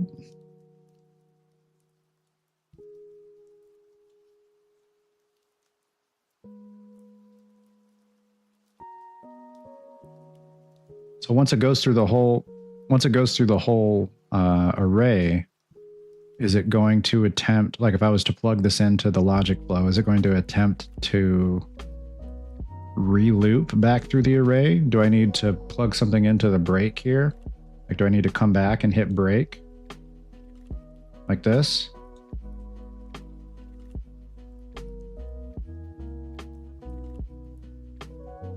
Actually, that should be like up here.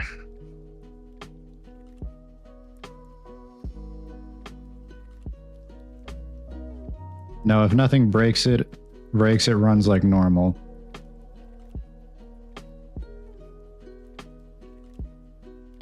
Okay, so it will try to loop or keep looping through it, you're saying, right? Or it will not try to loop through it.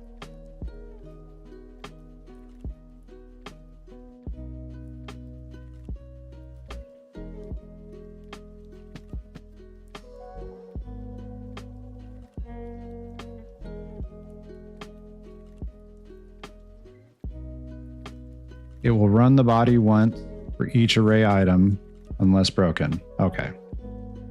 I do not need to do that.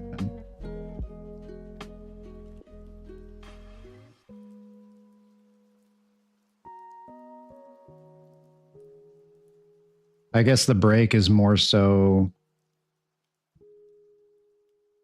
for if you don't have an infinite loop is a while loop. Okay. So I guess the break is more so if you don't know the specific contents of the array, like if you're dynamically creating or adding things to an array and you want it to stop when it gets to a certain criteria of what's in that array. Okay. So then another question, why do we want the for each loop with break instead of just like the regular for each loop for this situation here?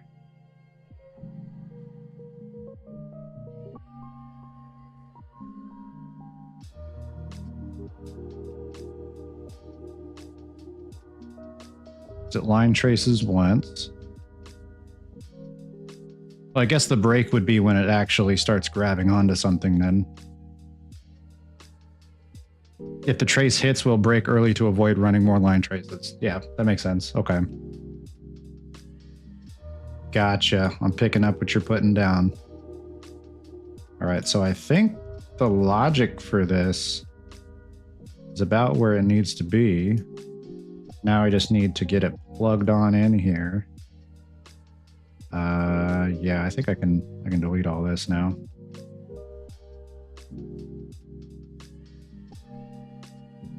And pull this right down here. At least the logic for the line trace is about where it needs to be. Obviously, I need to set it up where it actually moves the actor.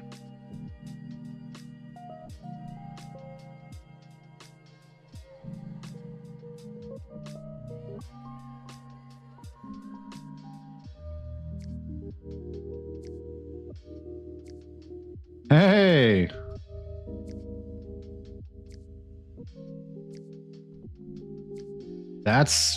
That's looking about like what we need it to look like. That's where the detection needs to be. Yeah, so then it breaks. Okay, so it's going to have to pre-save the hit location. Ooh. Ooh, okay.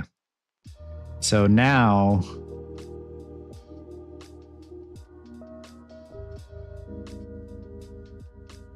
So I think it needs to get the... maybe it needs to get like the average of the points that it hits onto.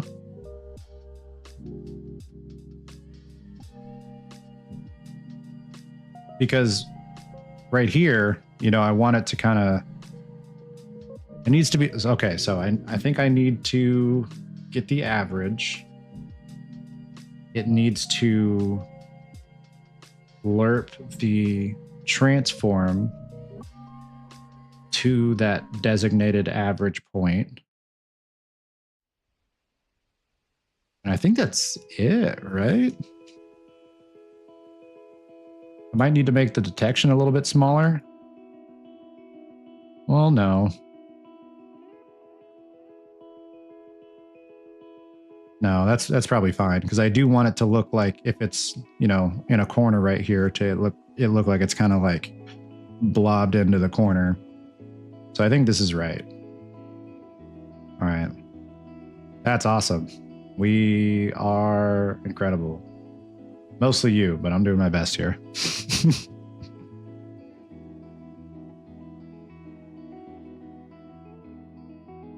Okay, then you don't need the breaking line trace then. You don't think so? Oh, well, yeah, I guess you're right. Because if you're holding on and then you like fall down and hit the floor, I do want it to look like you're kind of sticking to the floor after that. Yeah, so you're probably right. Is that... like best practices wise, is it a bad idea to be constantly firing that many line traces? I thought you'd want to stop tracing when you hit with any trace, but if you want the average, you need them all. Right.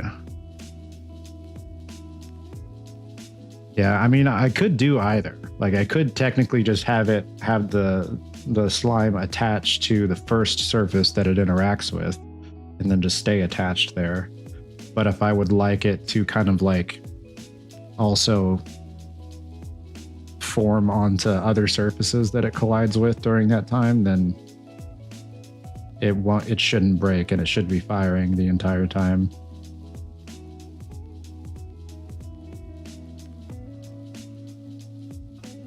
I don't want that to, like, I don't want that to bite me in the ass, you know? Like, if it's going to be much more, that said, this amount is not going to hurt anything. Okay. Yeah. So if it was going to be like a little too costly on average, because again, I would like someone to not need a NASA computer to play this game. I want it to run just on a Steam Deck perfectly fine, which ultimately I'll have to tone down a lot of the visual processing, but I don't want to do a lot of extra math that's going to put a strain on whatever device is running the game if I don't need to. So if that was like the difference between it running well and not running well, I'd be perfectly fine with just having the slime attached to the first surface and stay attached that way. But if it really doesn't make that much of a difference, I think it would be preferred for it to like also blend into whatever other surface it slides down and collides with.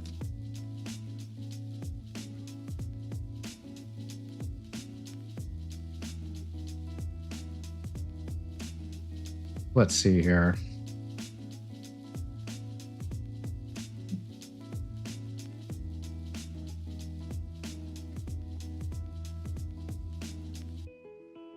Does it really matter if I have the for each loop with break versus the for each loop? Like, can I just leave this in the event that, I don't really know when I'd want to, but in the event that I want it to break?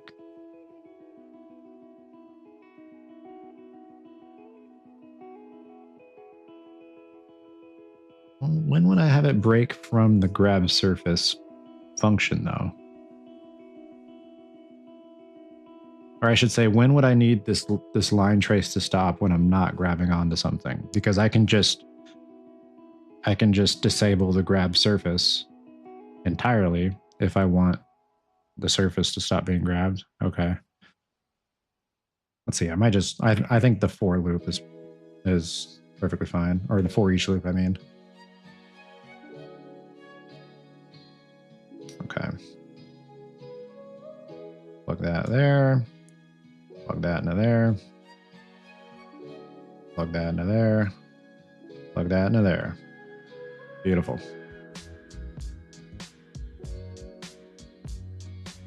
Okay. Yeah, I think we're good there.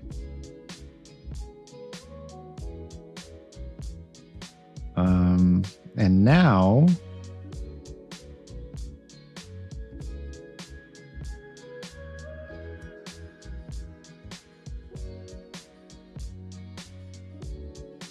yeah, so now having the break exist is more overhead, which is why it's not just the default for each loop. Okay, then yeah, I don't need it there.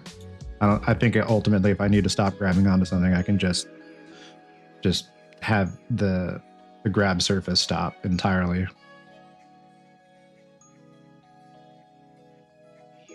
Okay.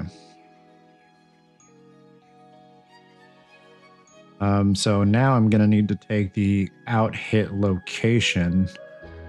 Ooh.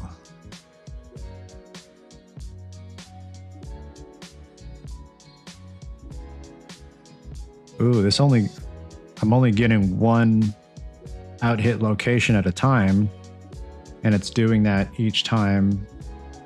Yeah, because it's technically only firing one at a time, even though it's like all instant. So I'm only going to get one out hit location at a time.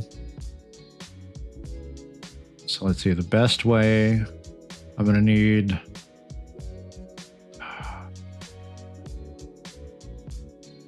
set.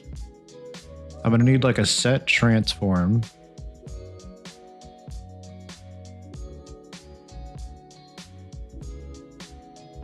And I'm going to need to lerp from, or get transform, and then a set transform. Well, we have get actor transform right here.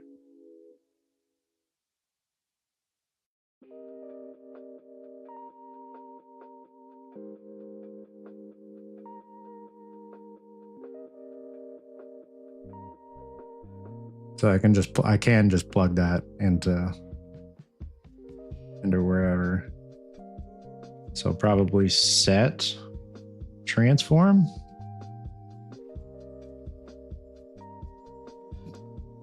So should it be set actor transform? Set transform feels too vague.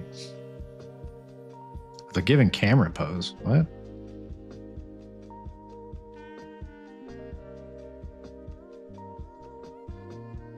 Set actor transform. Okay. Target self. And then it's going to need to... Oh, you know what?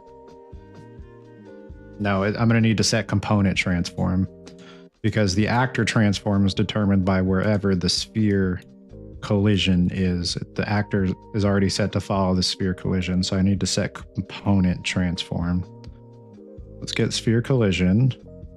Set transform. Set world transform? Yeah, set or world location. I guess world location. Don't run transform logic inside the loop. Oh, completed. I see. No, you're totally right. You are totally right. That needs to come off of completed. Okay. So let's just reorganize this. Oh boy. All right. Drag that up a little bit. That like right here. Actually, maybe bring this back like, oh gosh. Oh my gosh. Maybe put like one of these. Something like that, I guess. I don't know. Let's actually move this all up a little bit. Oh god. You can make the loop body a collapsed graph to tidy up. Oh, you're totally right. You're totally right. Okay. Collapsed node. Yeah.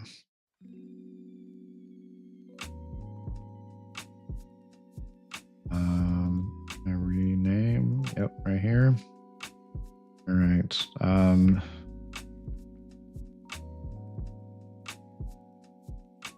Grab detection loop body.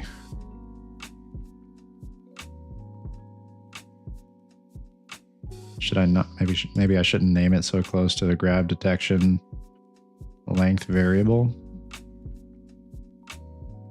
That's probably fine. That's probably fine. Okay, and then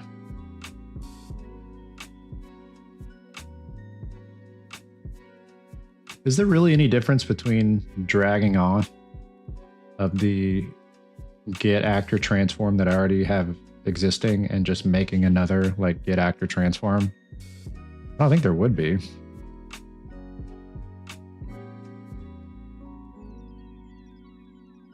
No? Okay. Yeah, then I don't need to worry about that.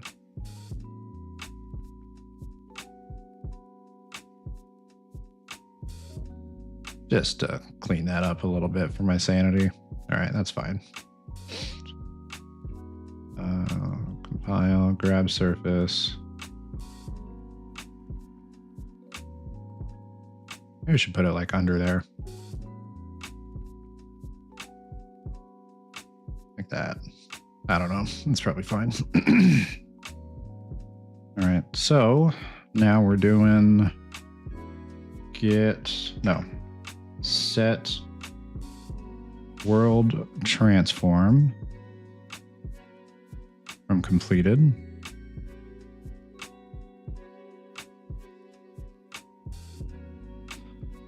The new transform is determined by the out. Oh gosh. Oh, there should be an output, right? Output vector. Yeah, output vector. Out hit location. output.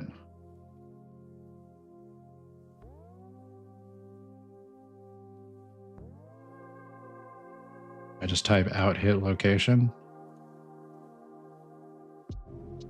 Is that illegal? Am I going to get arrested by the Unreal police for that one?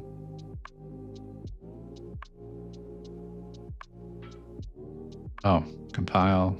The current value of new transform pin is invalid. New transform in action set world trend. Oh, I see. It's telling me that this down here is invalid. Yeah, obviously.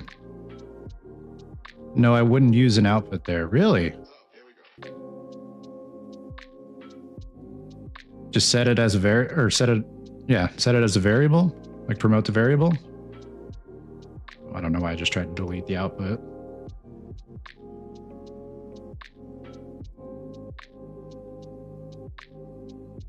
So just promote the variable.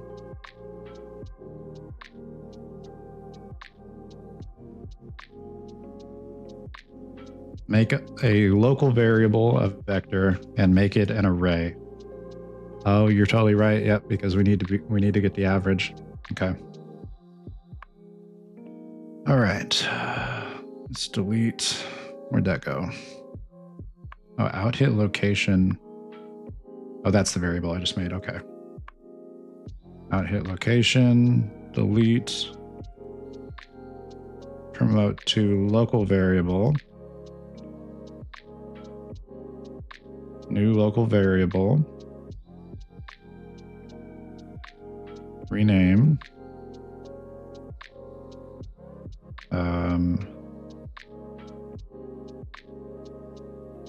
oh, array. No, wait, make array. I would make array here, right? Yeah, okay, so then here I want to name the variable to probably just out hit location, right? Maybe grab detection location.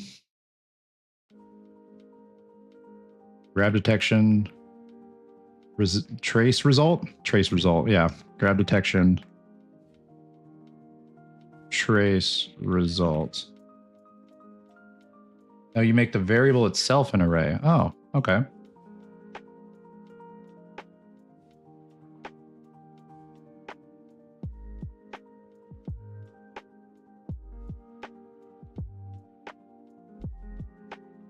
There are two ways: in the details panel or right click the variable type.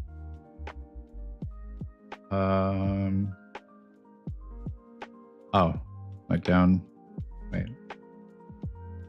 Right click the variable type.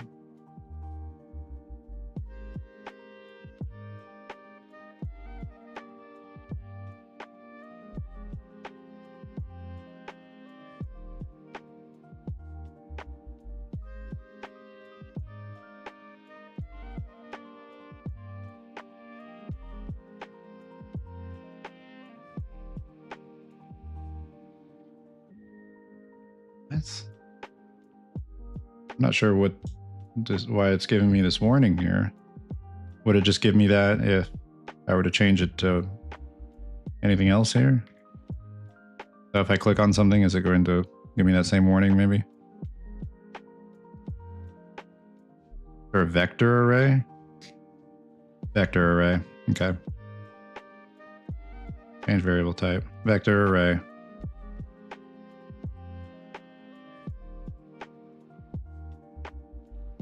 That warning was, do you really want to make this an array that will break your current use? That makes sense now. Although I think I maybe made it into the wrong kind of vector array.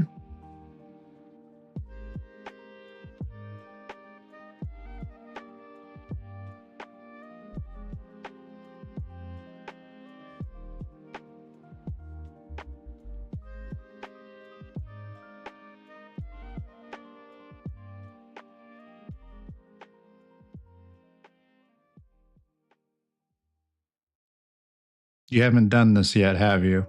No. No, I've never made a vector array before.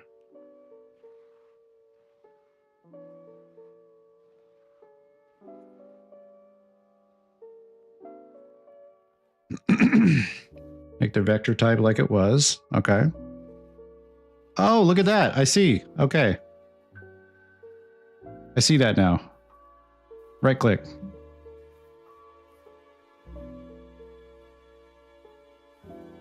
Set.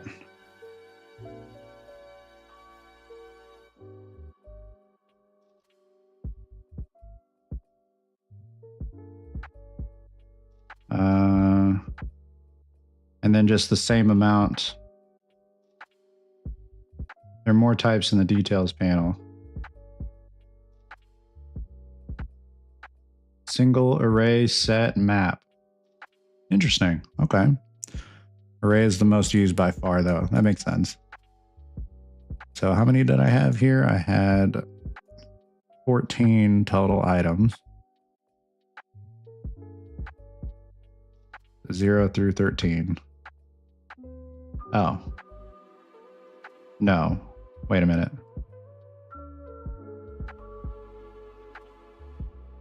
I don't think this is right. That's not right.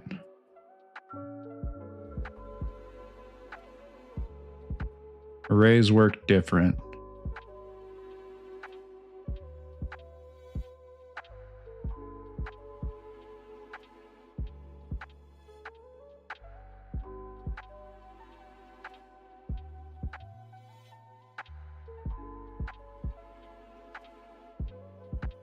You want a get, which gets a reference to the array and use an add node to combine with it.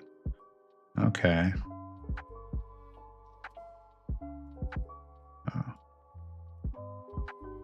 Get, add. Oh, it's not happy about that.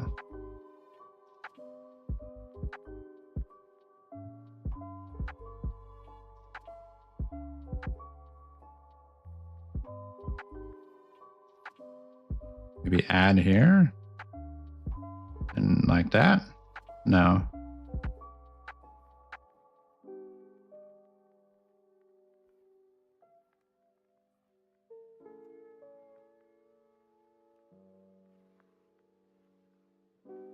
That, I'm not sure what the problem is.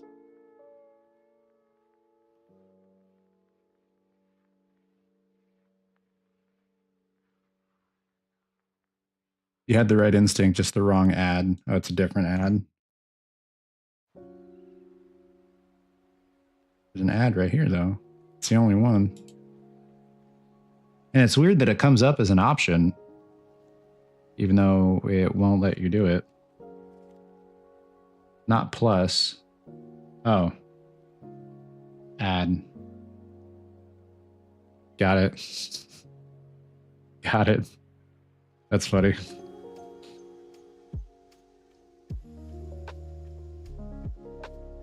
Okay, so then out hit location here.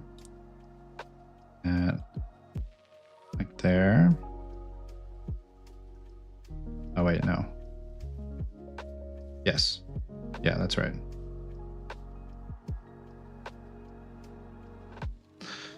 You only want to add if the trace is hit, though. Right. Isn't that what the hit location is? Maybe I'm misunderstanding. I guess I was under the understanding that the out hit location, it's only if it actually hits a location. Is it going to give me a hit at the end of the trace regardless if it actually hits something or not?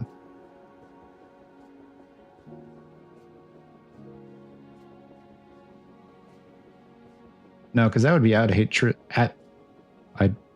words are my passion. That would only be the out hit trace end, what I just described, actually.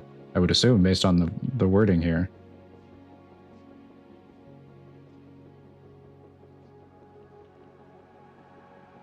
Out hit location. I guess. Oh, it will be 0 if no hit happens, though. Okay. So if greater than 0. So I need a branch. Okay. Let's branching on blocking hit. Out blocking hit. True, add. Okay. Okay.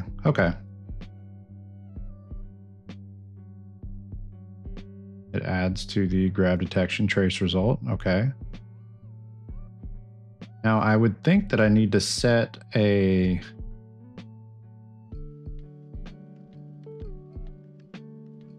limit of how big the array can be, right? 0 array element, because I don't want it to just keep making new entries of like slightly different vector locations in the array. I would want it to only fill up. Well, no. So I'd want it to fill up and then start overwriting.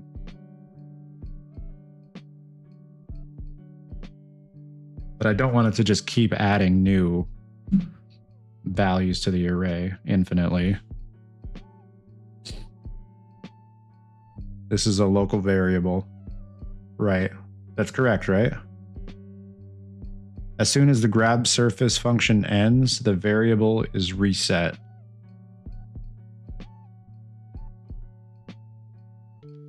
Okay.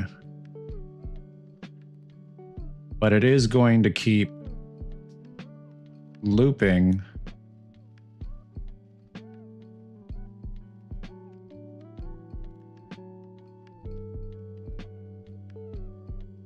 It is going to keep looping until you let go of the grab surface button. So I would think that we need to set like a limit of how many vectors you can store in the array. So that way, like if you were just sliding down a wall, I don't want it to consider anything that's outside of that detection area. Is that, am I missing something where no grab surface runs once per frame? Okay.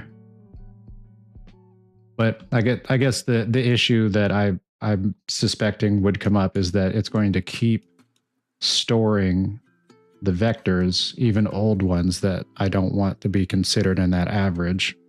So like say you're on a tall wall and you grab at the top, because the way the logic works is that you can slide down it just very slowly. You're like sliding down as you're grabbing it. I don't want it to keep storing the vectors from way up here when it's considering the average. You know what I mean?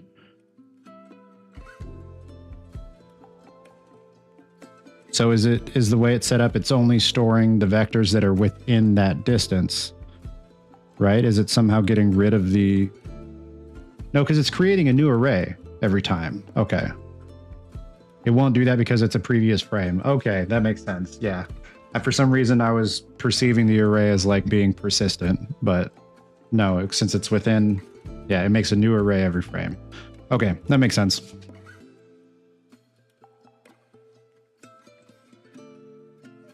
Okay. It would work that way if it was not a local variable. Gotcha. Okay. That makes a lot more sense.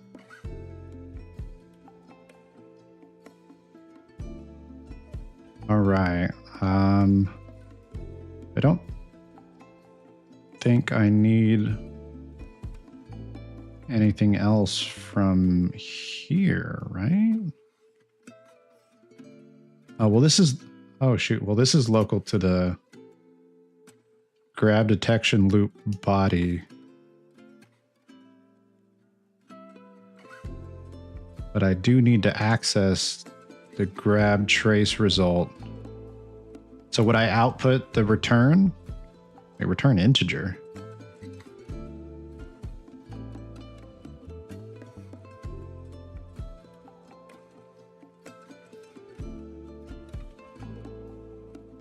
So should the do you think I should have the output set as the as an array? As the vector array? What is integer? What?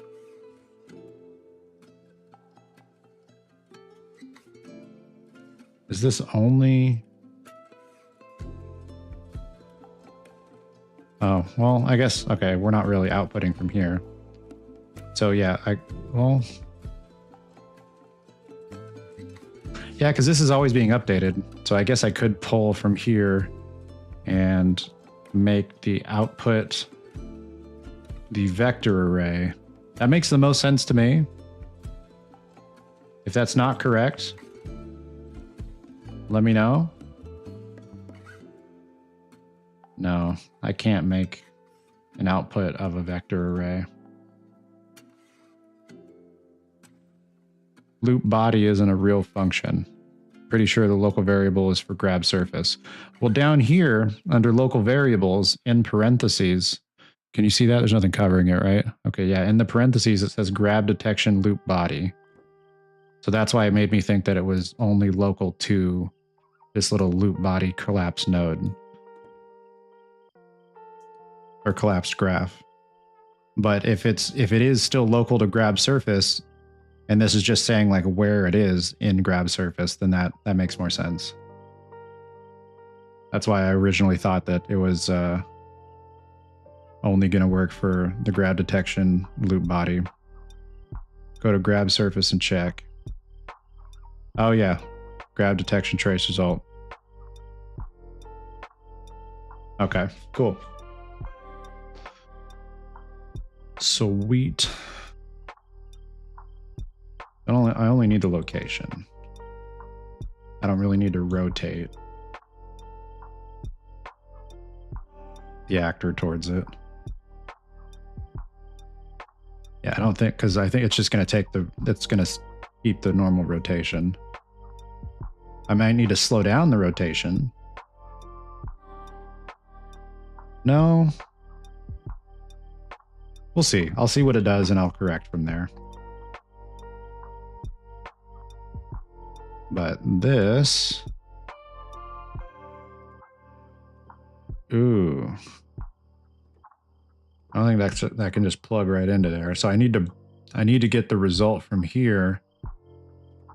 And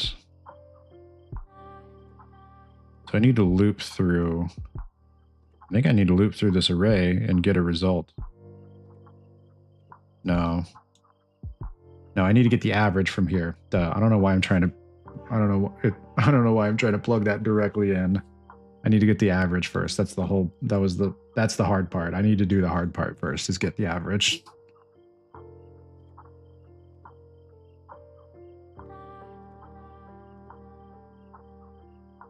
Unreal has a fancy list of convenience functions. Oh, really? Where did I find that? How's your MMORPG coming along? Not at all, because I'm not making an MMORPG. That sounds like a nightmare for a single person. But I'm making a little slime guy platformer. You're a little dude, you're slime, and you can just jiggle about. Right now I'm trying to make like grab detection for like grabbing onto a wall. That's not what I meant to do. Oh, because it's got the set world transform plugged in. So without that plugged in, right now you're just a slime guy that grabs onto a wall. And then this little biblically accurate demon star right here is to detect like what you're grabbing onto, and it'll move the slime to that location.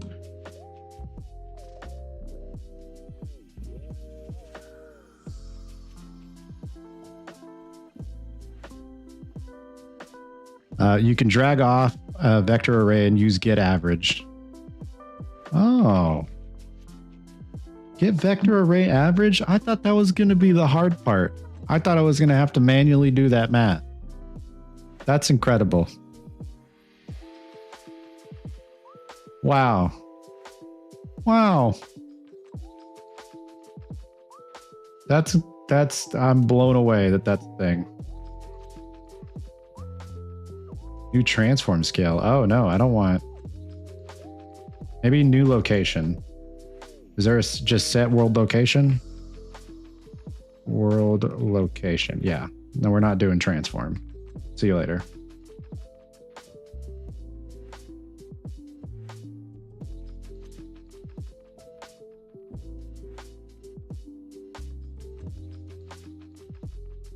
right, so it should just teleport me right to the average for right now. Oh. Oh, no. No. He's being skinned alive. No. Poor slime. No. What have they done to my boy? Oh, he's back. Okay. He's back to his old self now. That was scary.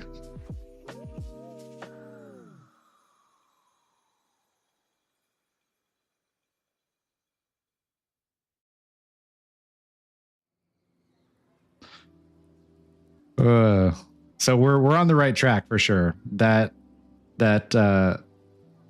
possession / exorcism showed me that we're on the right track. Okay, so now we're gonna, in between here and here, I need to get the current location, which I think I'm already doing over here, right? No, I'm doing it inside the collapsed graph. So I need to get the current location of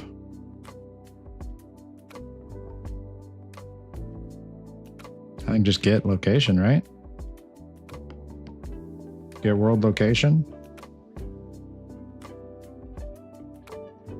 He smiled all the way through that. Yeah, there's definitely a lesson in there. Like whether the world's tearing you apart, just smile through it. You'll put yourself back together in the end.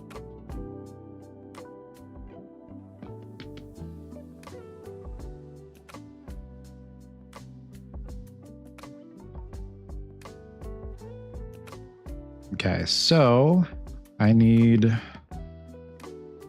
get world location. I need to lerp from here to here. And I need to stop when I collide with the surface. It needs to stop lerping the position from here to here. And it needs to be a fast lerp as well. So I'm pretty sure, yeah, lerp vector. Like, I think this is what we're doing here. Basically, I think exactly what I'm doing here, I'm just going to have a different config for how fast it is. Actually, I think I can just copy this. Well, maybe copy that, not copy that here, but I can just copy this, I'm pretty sure. Then we'll promote this to a variable.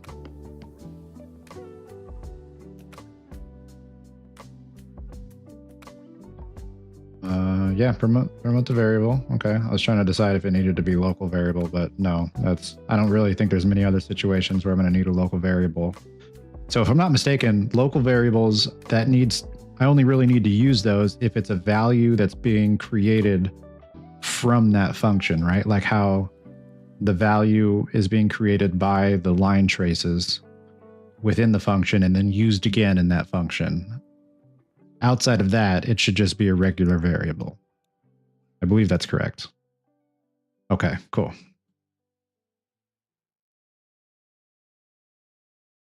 So this will just be grab reposition speed or config grab reposition speed. Grab reposition speed, or maybe just config grab speed. Yeah, grab speed is fine. I don't need to do reposition because the act of grabbing is basically what, like you moving to that surface is basically the act of you grabbing. So I think I can just do config grab speed.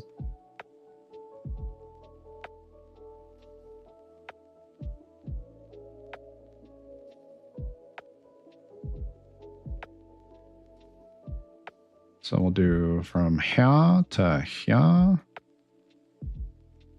Getting better at variable names. Thank you. Thank you. I learned from the best.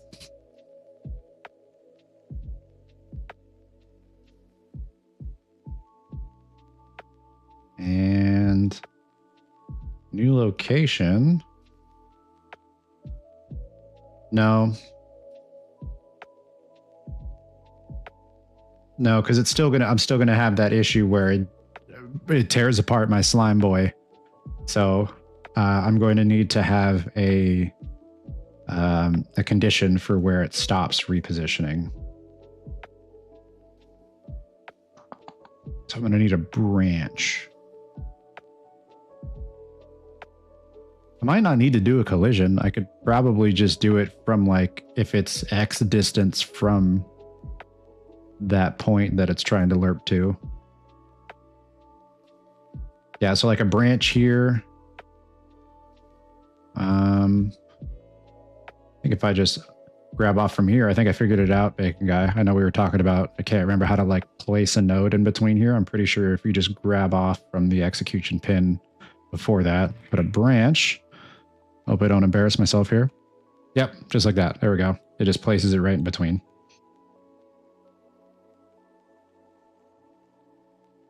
Move that down a little bit here. All right, so this needs to be if...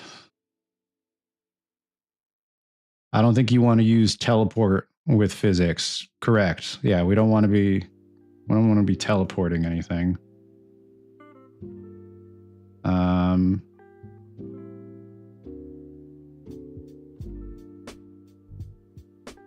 Yeah, I guess it is setting. Yeah, I guess in a sense we are teleporting every time this happens. I feel like there's somewhere else I set. No, it was set velocity. It wasn't set position or location. No, you might be onto something there. Because you are, or I would just be teleporting it to a different spot.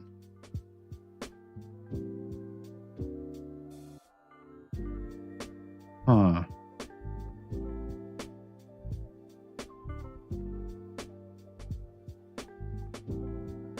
Although it is... Can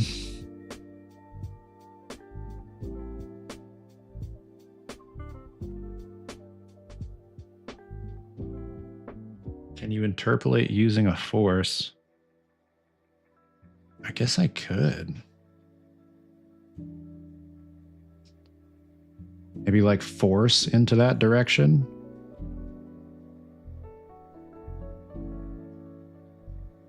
But then I would have to take the current velocity into account. I guess you could just stop all velocity, which that's basically what we're already doing here. We're already kind of like damping the velocity here. Actually, I don't even think that was right either. Cutting the velocity by a significant amount. Already, we're doing that here. Yeah, interesting.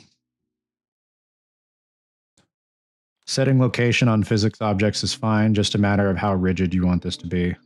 Well, I guess if it's a pretty quick set, like it just like moves it pretty quickly, it might not be too bad. We'll try out setting the world location. If it does look janky, then we'll try a different route of using a force, like Jay Strigasm suggested. So let's see. We're going to try out set world location first. So it needs to be if the condition. So I need to get the average, but then I also need to take that average and then compare it to the current world location. So if the current world location, you're the only one that has said my name right. Good show. Most just call me Jay. Jay Strigasm. Jay Strigasm. Is it just Strigasm or Jay Strigasm? I can't remember even what I said now. I think I said Jay Strigasm.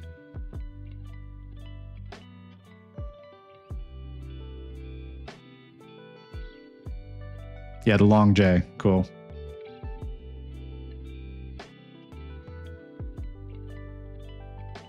All right. So I need to get the difference between the average here and the current location.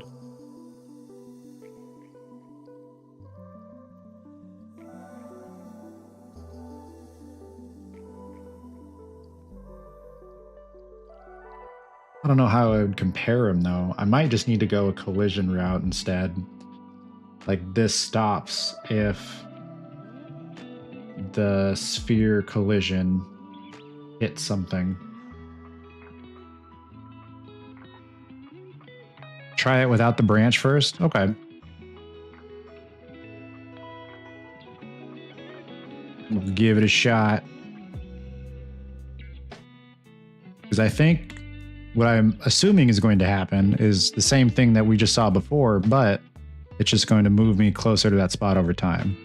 Oh, I need to set a config grab speed. So that, let's do 2 maybe?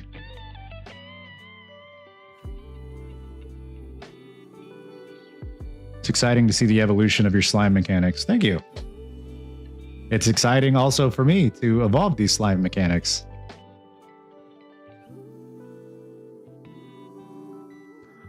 Oh, hey, look at that.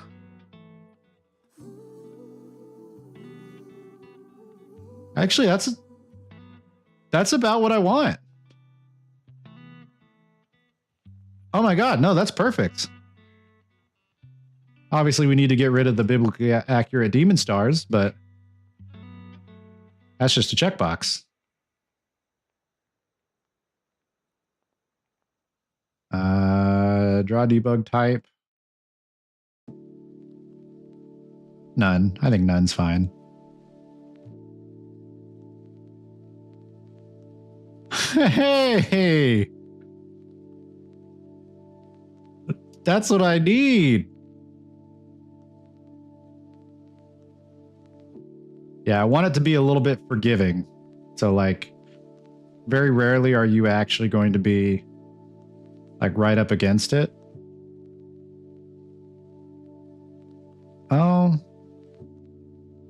Oh, you know what? Maybe.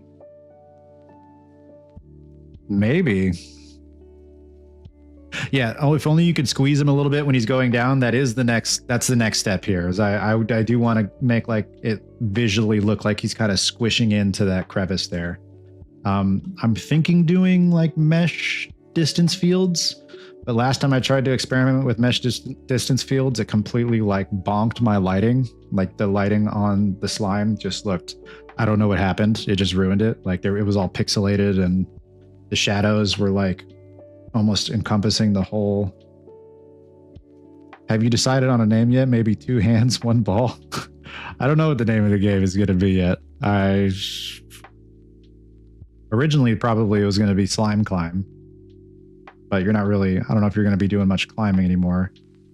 It's more of like trying to get to the end of the level fast enough.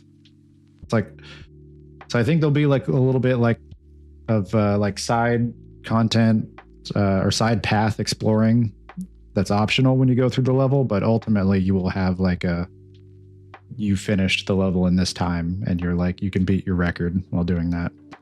While having the option to go back through and find like little side things that when you're not trying to get the fastest run, you can go collect. I don't know. Work in progress name. You have to do really good on the sounds and it will be perfect. Yeah, that's going to be a whole nother challenge is the sound effects, which I might go with like just pre-recorded sounds, but I might try to create some type of like modular synth for the sounds. I think that's what Fmod is, if I'm not mistaken. It's like a synthesizer that you adjust the parameters on, which that's where more of my experience in the past is like light audio engineering. I did take a lot of classes on that. So I'd probably feel more comfortable when it comes to the section of creating like sound effects or music and making them sound professional, like balanced right, compressed right. I feel more familiar in that realm versus what I'm doing now.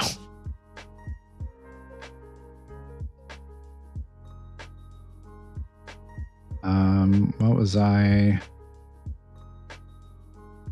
Oh, That's right. So I was thinking it might be interesting to gradually increase or decrease the size of the detection range depending on your velocity. Like if you're not moving that fast, then maybe the detection range for the grab is smaller. But if you're moving quickly, it could be a lot bigger because you have, you're less opportunity timing wise to latch onto something. Because this feels a little odd, just like right here. Well, I don't know. Maybe when I add proper working mesh distance fields,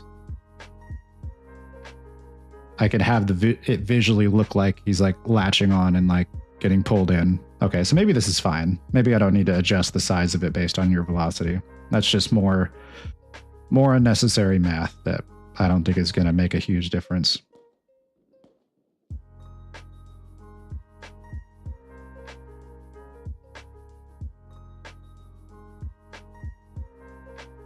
He looks like he's scratching his back, but I feel like that might look more inappropriate if his face was facing the other direction towards the wall.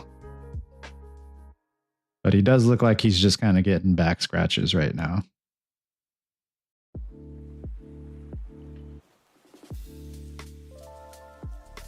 Did you shrink down the Unreal Engine character and put him inside of that? No, I did not. There's nothing. That'd be hilarious though. Just like a little dude running in there. No, this isn't even a character. This is a pawn. It is a sphere collision with a skeletal mesh like ball around it, which controls the jiggliness. The sphere collision is actually invisible. You can't see the sphere collision, but that's what drives like you bumping into stuff and colliding with stuff. But the skeletal mesh is like just a little bit bigger than that sphere collision.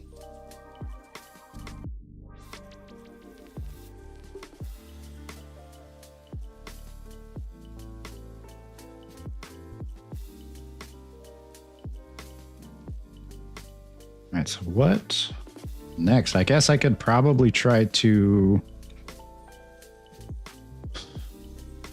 I guess mesh distance fields is probably the next step, ain't it? Oh, God. Oh, God. Okay. Scary.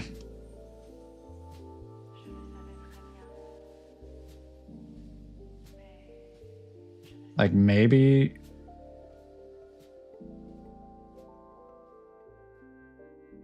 I don't know why, but him just like putting his face up like that makes me a little uncomfortable.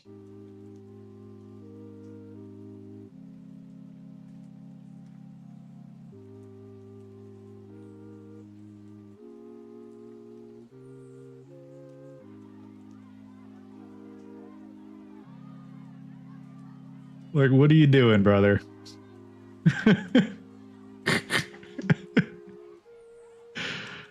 I'm just going to call that back scratches and not think too hard about it.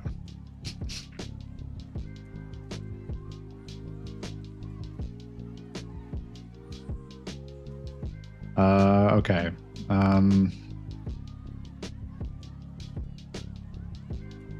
Trying to think of other potential solutions to making him look like he's squishing up against a surface.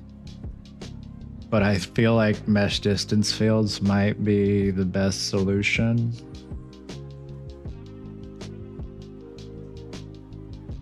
Because it's material based.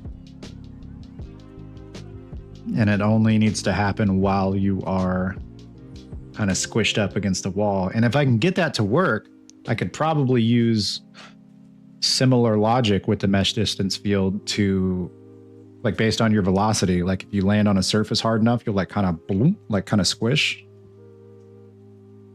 So I think the mesh distance field might have to be the solution here. All right. I think I need to pull up that Prismatica Dev video again. That is literally my only experience with mesh distance fields, is that video I saw from Prismatica Dev and that day that I tried to like recreate some type of mesh distance field for the deformation.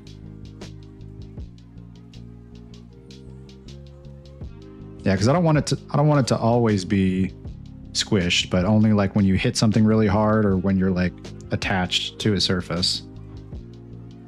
You will only need to go 4 different ways, right? Oh, like for when you're attaching to a surface? Not technically, because like if you're in a corner like this, I would like it to... Unfortunately, this kind of material work is outside of my expertise. Yeah, that's I totally understandable. I'm probably just going to have to do a lot of experimenting, because I would like, if he's attached to 2 surfaces like this, to be like kind of squished down into the corner, you know? Because obviously I could just deform, I could just deform it based on the scale, like set whatever value of the scale like a little bit lower in whichever direction that he is. You know what? That might not be a bad idea. No, because that's not going to really solve my issue with the corners. Okay. Yeah. Let's see. Man, if only I was good at retaining information after only seeing it one time.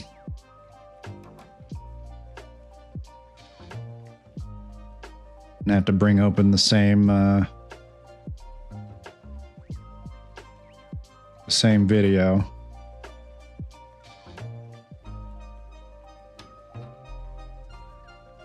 Oh, hang on.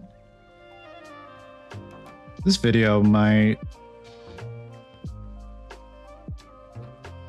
This video might be what I need.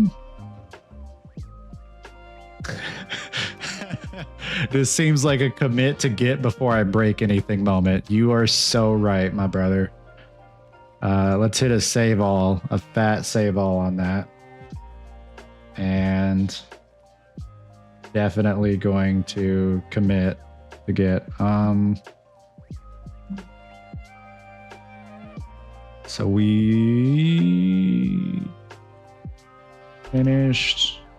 Oh man, again, if you think my variable names are bad, you should see my get commit messages, which I think you have at this point. See my commit messages. Finished logic for grab detection / repositioning.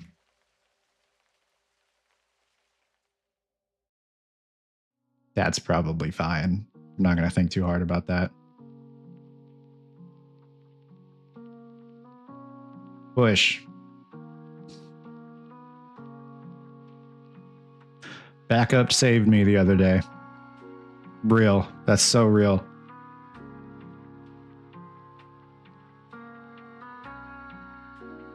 It's all right. My private repos usually get commits like, I forgot what I did, so take my code. That's funny. Okay, yeah, that's good. Use the little devs room real quick and I'll be right back. 2 minutes.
Have returned.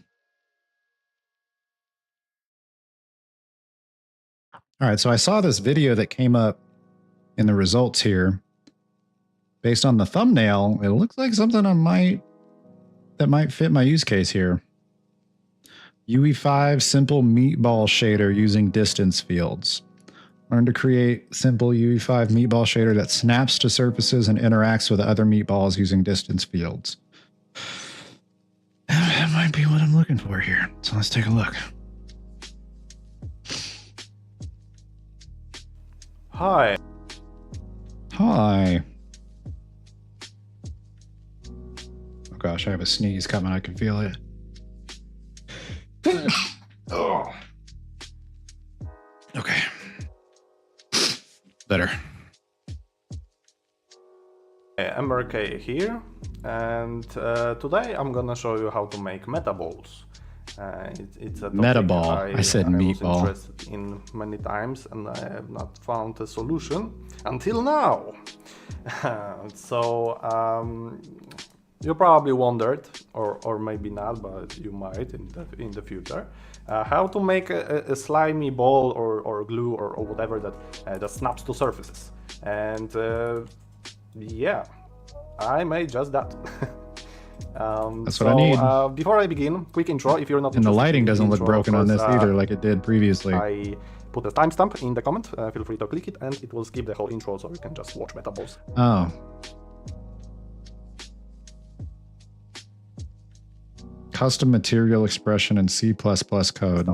And for those of you who want to... Brother, the moment you go into C++ code, I'm out. Sorry. Just once, I mean, a longer intro, because it's a pretty special video. Because it's after, well, it's 2 years after my last video, over. I don't see any. And, I don't see an ID in here anywhere.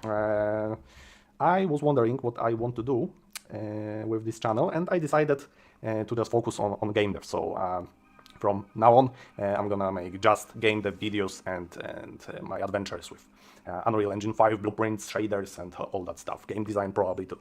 And yeah, all of my I think YouTube. Oh, without custom material expressions and reading is my passion. So good at reading. YouTube needs more cool videos about game dev. Okay, so let's begin.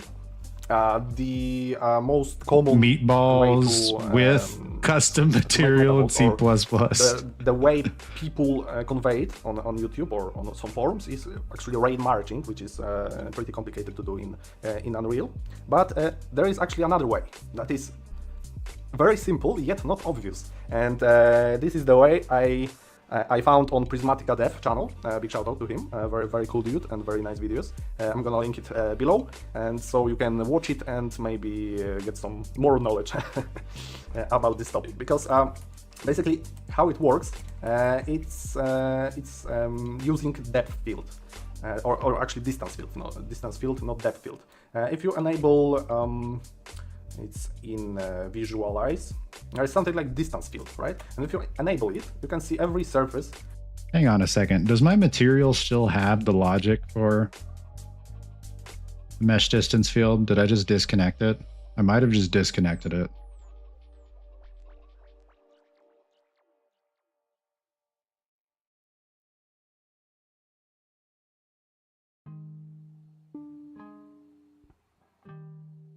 I think this is it. I think this is the logic.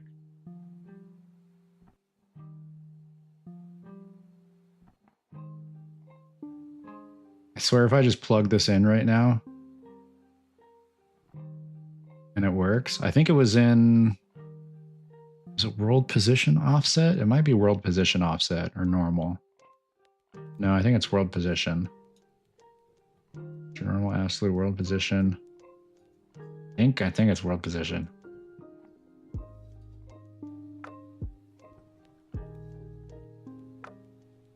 And this is what it would, this is not what I want it to look like all the time.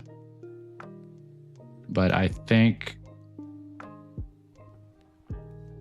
yeah, it's still there. Yeah, so see how it breaks my lighting? Like only the top of his head is lit now.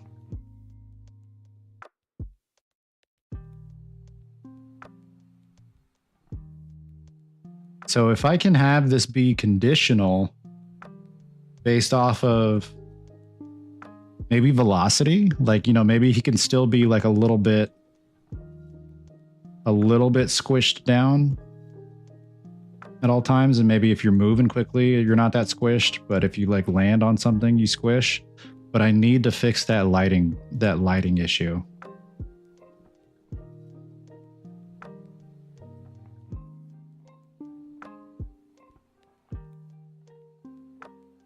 Oh, why is it only...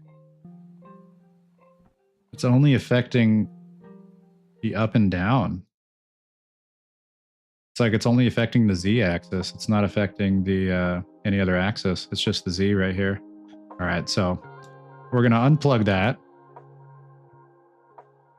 Get that out of here. And we're gonna take a look at this guy's meta meatball solution. Almost every surface, if you disable this option, of course, it won't have it. Every surface has some kind of filter around it that tells you the distance between objects.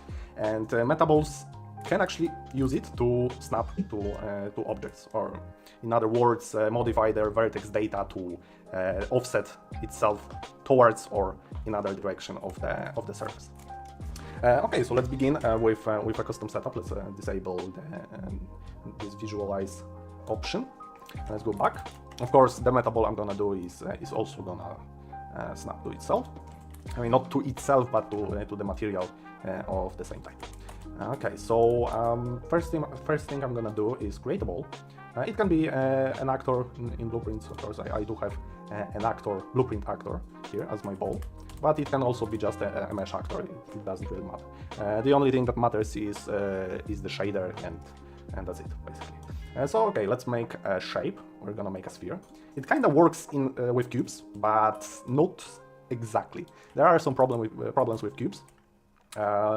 They basically have to have some more surfaces. Like if we take a normal cube, let's make a shape cube, right? You see it's basically 6 surfaces. So those surfaces are basically, well, planes. Those planes are getting drawn to another surface, and they are leaving a hole in the mesh. So it doesn't work with something like this, but it does with something like this that has some different. You know, before we move on, I do want to check if this lighting issue that I'm getting applies to other materials. I'm going to take like a basic default material. Yeah, default material instance. Oh, that's the instance. Where's the default material? So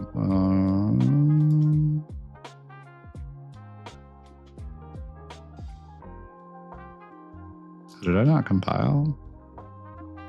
Apply. Oh my gosh.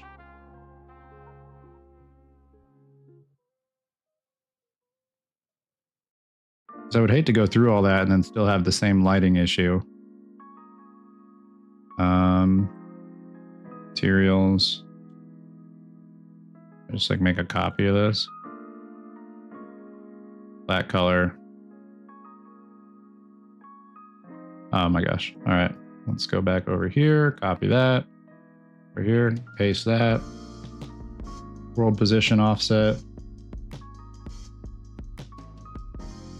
Bro's got a t-shirt on.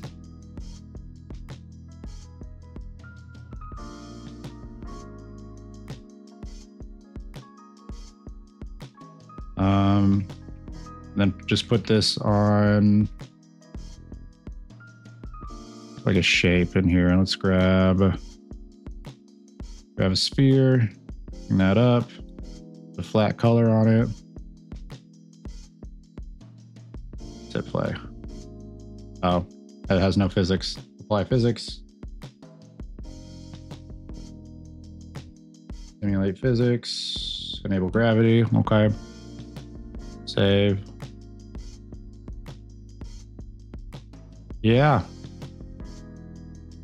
Why is it only when I'm close to it?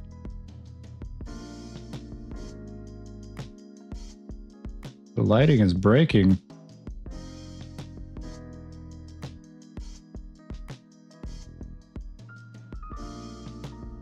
That is so weird.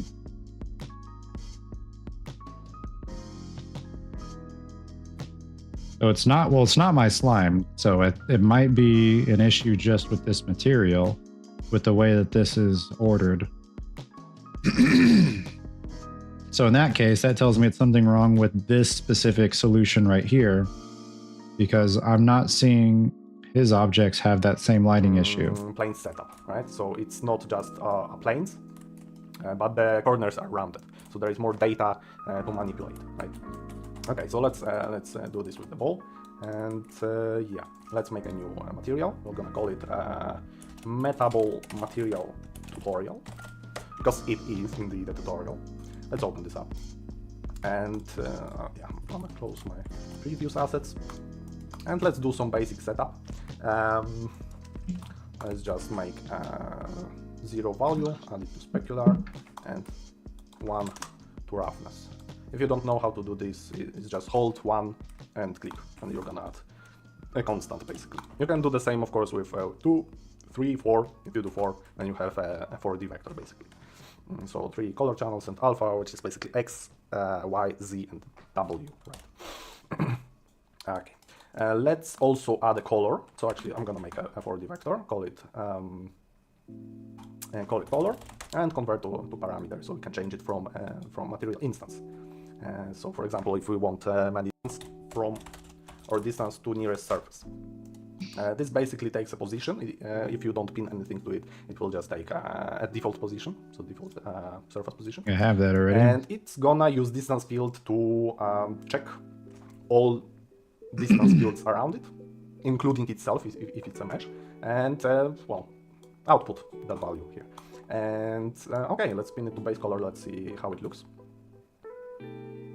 Okay, we have dots, and if we get it close to a surface, we can see that something is happening. This is basically our distance field, right?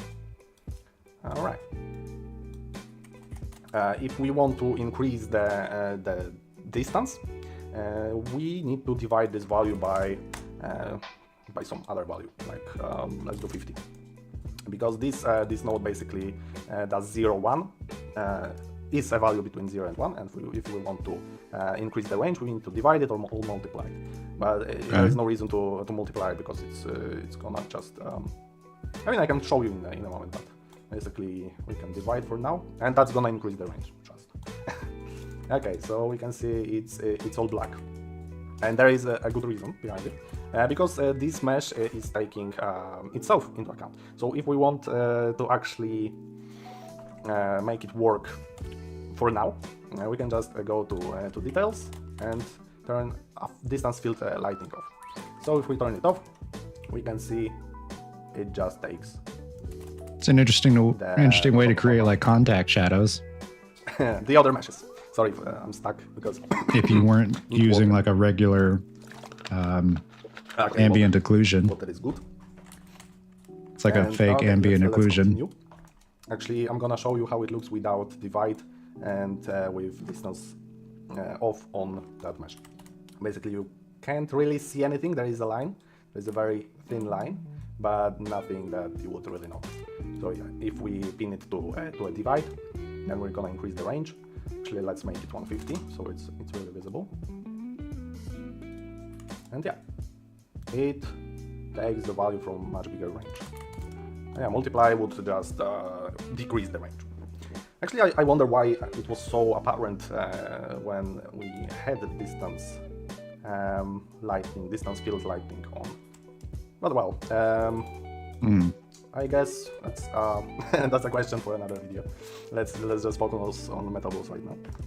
So anyway, for tutorial purposes and just showing off, we're gonna turn this off, but we're actually gonna turn this on when we are making actual metaballs that can interact with each other. But for explaining purposes, we're gonna leave it off for now. Okay, so we got divide, that increases the range, and yeah, well, we can basically saturate it right now. So it's gonna clamp the value between 0 and 1, and 1 minus x. Are we still? So this is gonna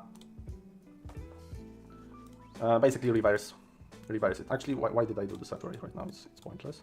So let's just do 1 minus x. But we'll use saturate in a moment. And yeah, the further it is, the blacker it is, basically. Okay, and that's got gonna it. be useful in Just setting distances. And what minus x does it? Distance basically, detection. Reverses values. So without minus x, it would just push away from a surface, and with minus x, it's gonna draw itself to the surface. So minus x is very important. And yeah, how do we modify the vertex data? Basically, world position offset. You could have guessed it already. Okay, let's pin it to world position offset. Let's see what's going on right now. Okay, not much. Not much. Because we are missing one node, and that node is called vertex normal. So we need actual vertex data to modify if we want to use the world position offset. So let's multiply them 1 minus x with vertex normal. Let's see what happens right now. Okay, still nothing. Maybe the value is too little. Let's multiply it by, let's say, 50. Okay, our ball has just increased in size very much. All right. Okay. Okay. So we have actually some mesh modification. As you can see, the shadow. Wait a second. Affect distance field lighting. Is that the issue I was getting here? Is this just distance field lighting?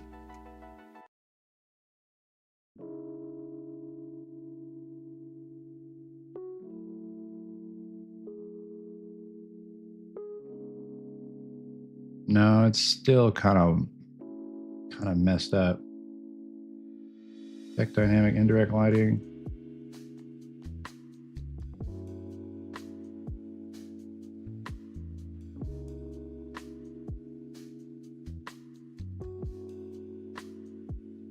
No, it's still all wonky.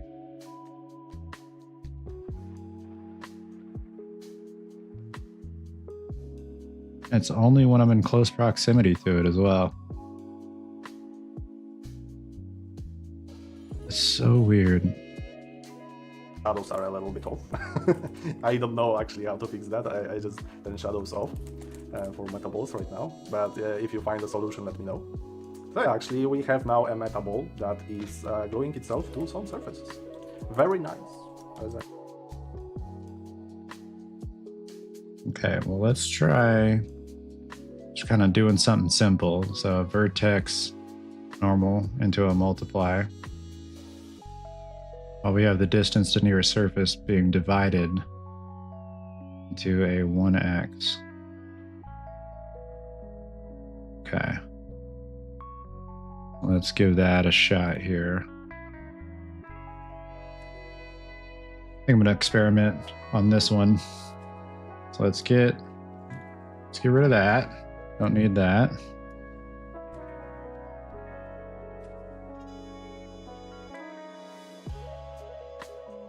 Dividing. I don't think we need the saturate. Plug that in there. And then we're doing vertex normal.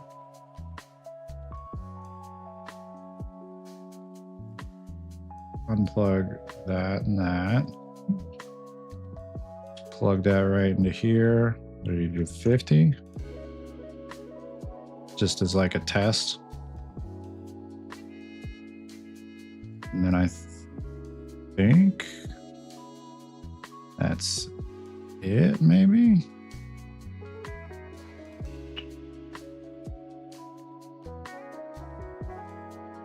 Oh boy, what? Wow, whoa.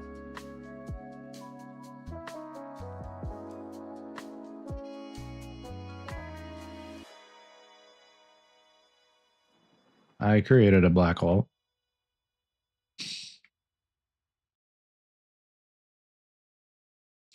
Yeah, so that's not what we need to do here. Okay, our ball has just increased in size very much. All right.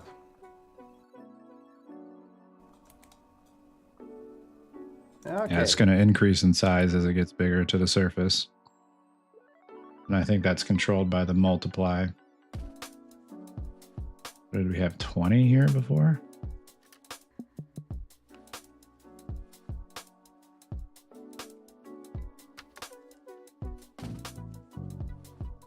Why is it? It almost looks like it's inverted.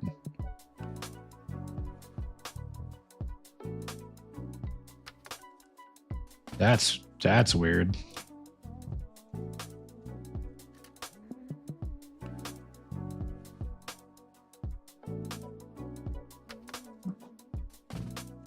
Huh. Okay. So we have actually some mesh modification. As you can see, the shadows. I think I did this right.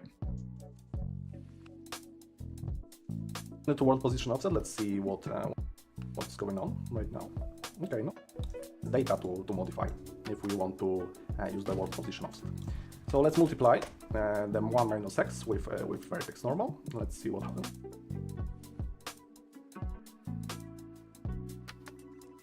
Yeah, and the 1x. Right now. Okay, still nothing. Maybe. I guess I'm a little confused why it's being inverted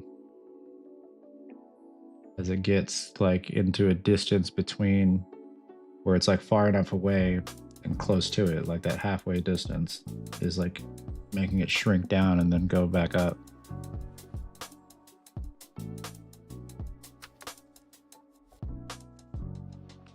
Maybe what does this do? 20?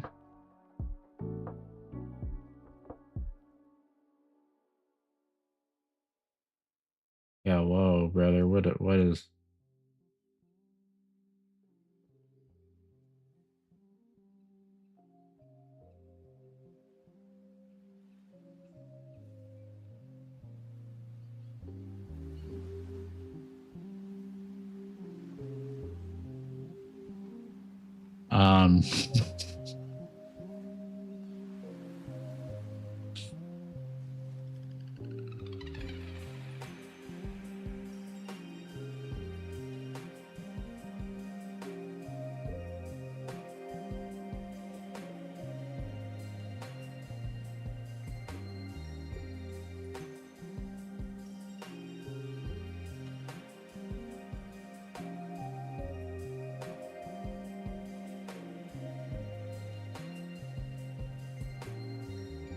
Oh, I think I see what I'm doing wrong. This right here needs to go into here.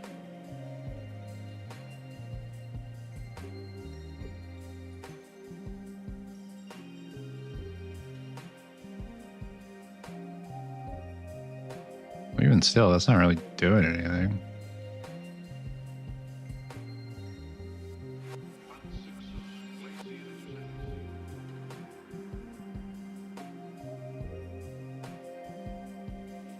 No, it still needs to multiply by an amount.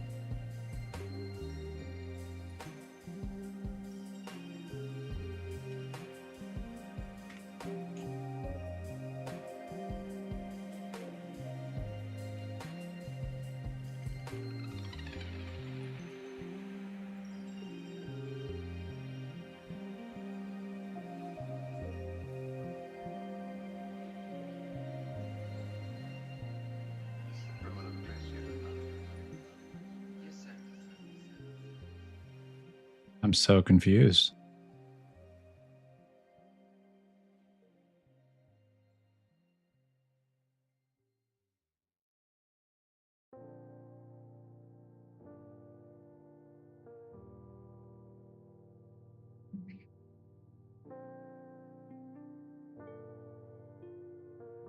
This is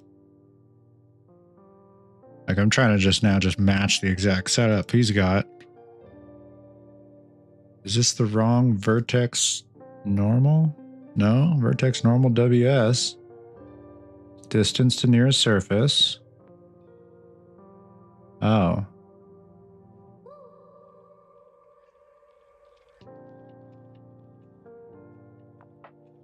No, that's world position. In this video, this doesn't say world position, it says position. But I only see one distance near a surface node. So it has to be, unless this is something I can change. Oh, hang on. Translate world. No, these are the only two options. That's the only thing I see that's different. Distance into divide into a 1x, which multiplies 50. Yeah. Okay, our ball has just increased in size very much. All right. Excuse me. Okay. Oh no, it kind of. So we have actually some mesh modification. As you can Okay, see, maybe it shadows is are kind a of little doing the bit same off. thing on his end. I don't know actually how to fix that. And to fix that problem, we actually have to use the saturator because it's gonna. Yeah, the exact problem I just had. So we did need to use saturate like I was using before.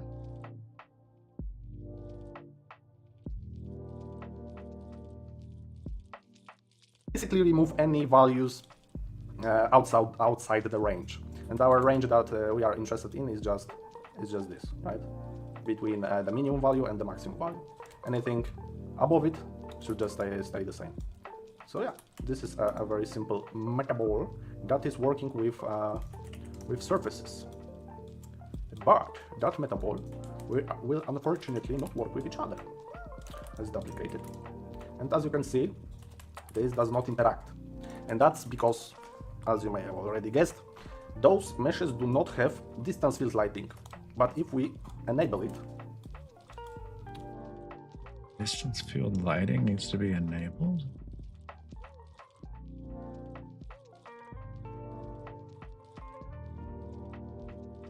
What?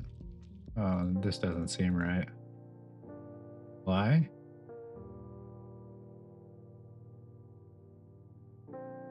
No, this is not right at all.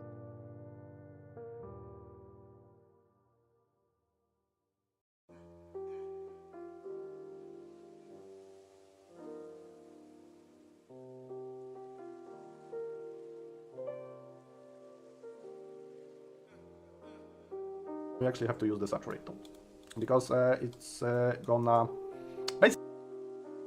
And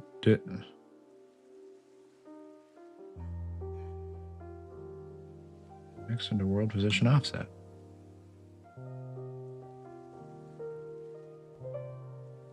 This is not.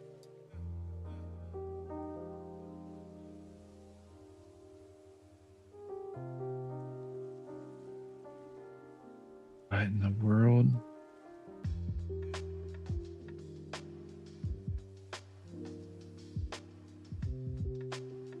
Basically remove any values outside the range, and our range that we are interested in is just this, right?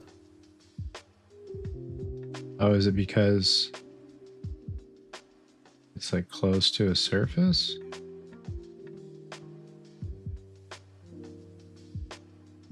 Oh, I see. Oh, okay.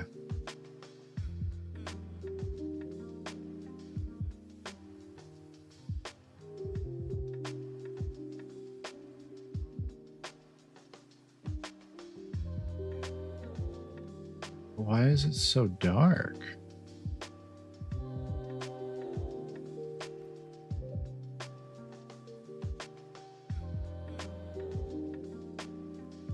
Is it because it's shaded, maybe? Is it like in a shadow? Is that what's happening?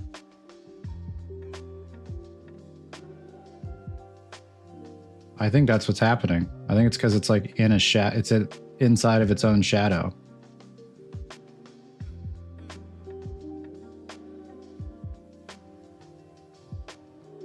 But it's like,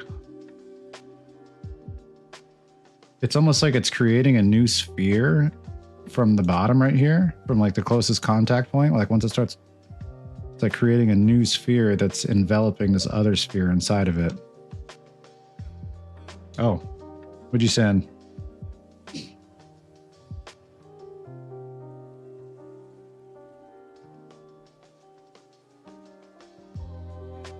You're kidding me. Oof.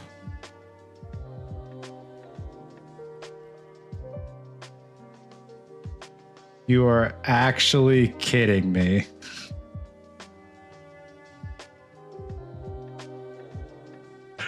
No, toot away. You absolutely made a better version. Which, hang on. I need to put my frickin'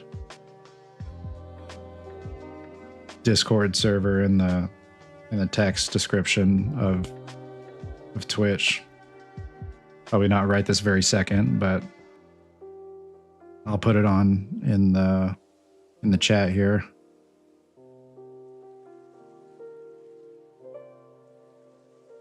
And I'll do that again later, like I said I would last time.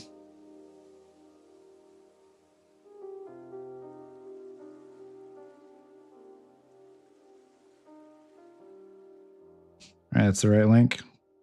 Yeah, it's the right link. All right. Yeah, brother, you are a guru.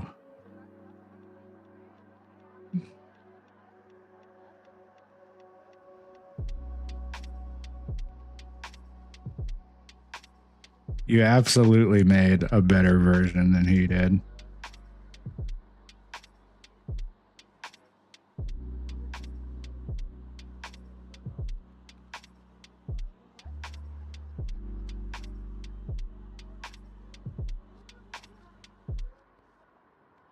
So what did you, let's see, hang on, let me go back.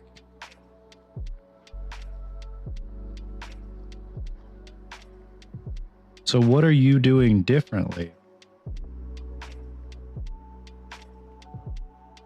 I'd imagine a lot, actually. I'd imagine you're doing quite a lot different.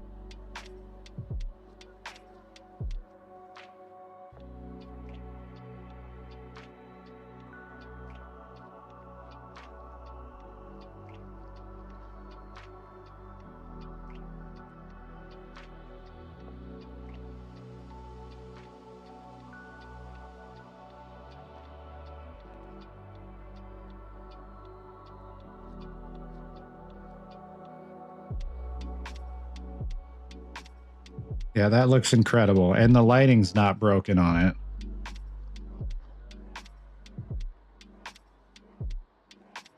I don't know why my lighting's broken when I was doing it. That's incredible.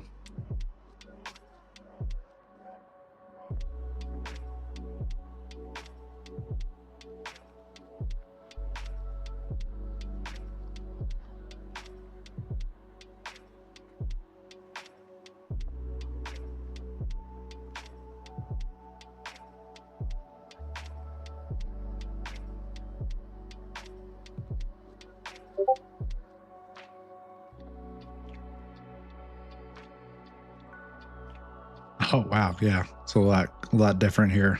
Okay. Vertex, normal. I'm going to test that out here.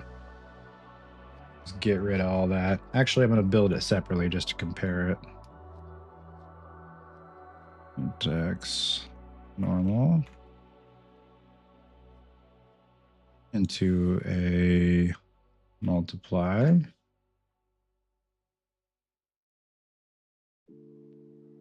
Okay. And you have made a variable out of this.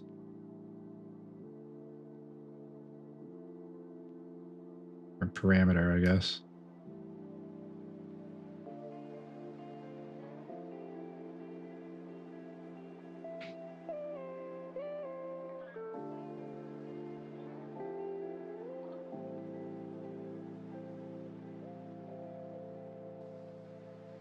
Huh. I can't get over this little clip.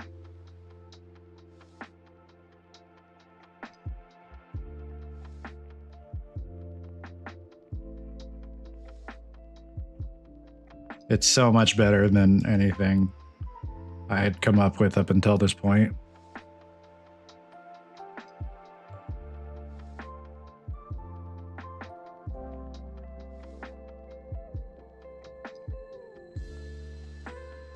Nice. Oh, because it's got to, I think that's got to come off the, yeah, that's got to come off distance.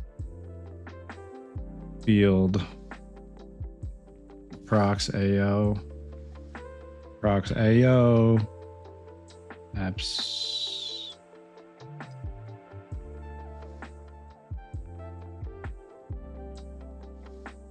Am I dumb?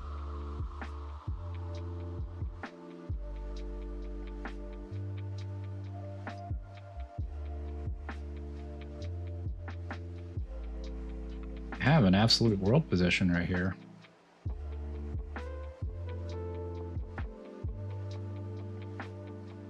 Why can't I make it?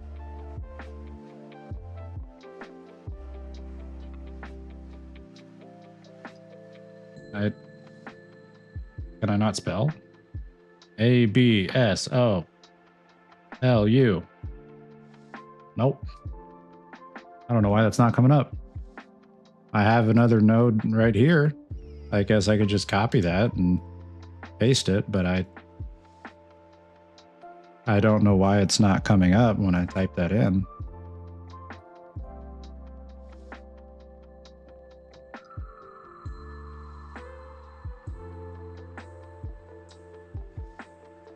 And promote to parameter. Promote to parameter.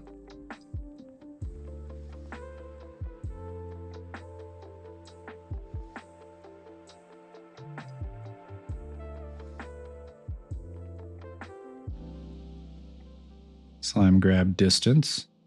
This parameter you have set at 30. And this one you have set at 25. Okay.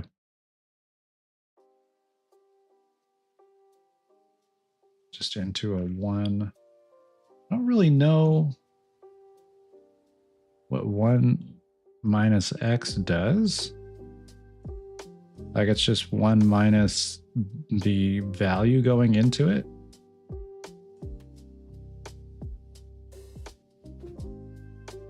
I guess I understand what it's doing, but I don't understand why it's something that occurs so commonly that there's a whole node for just doing math of 1 minus the value here.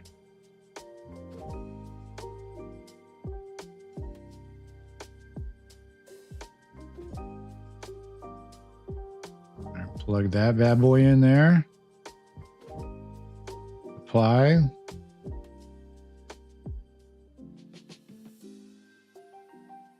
Oh, shadows.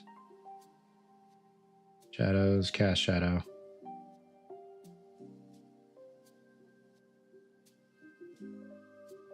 Look at that. There he goes. That's incredible, brother.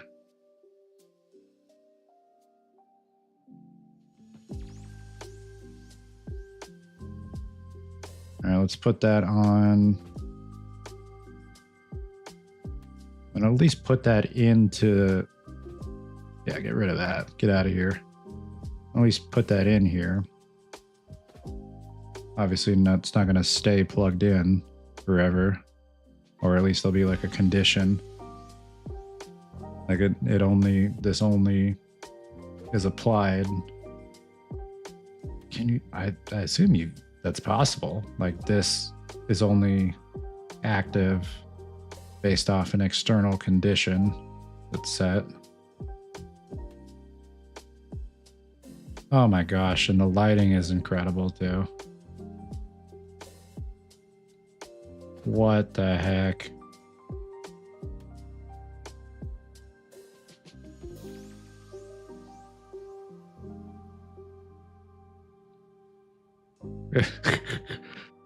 Bad.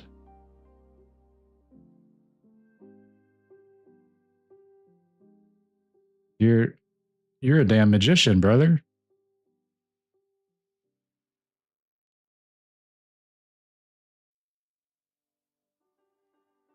You are a damn magician.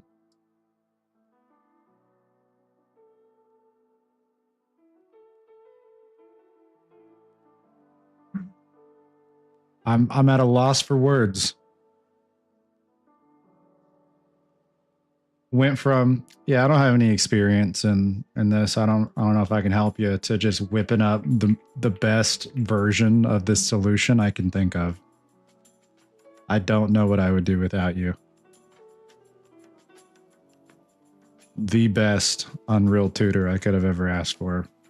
I'm really grateful to have you here in the community, man. Like, genuinely.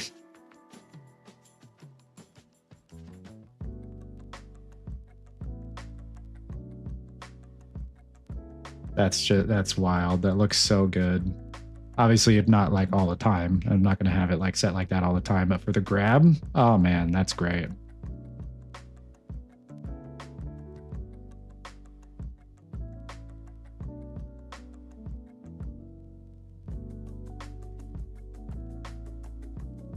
That's crazy.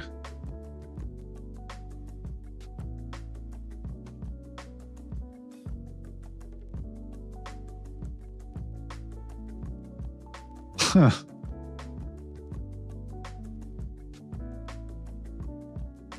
I've just blown away. Absolutely blown away.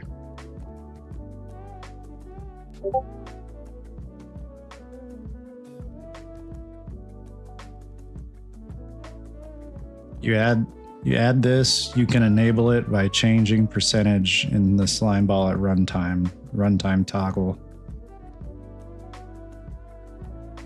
Oh, I see. Okay.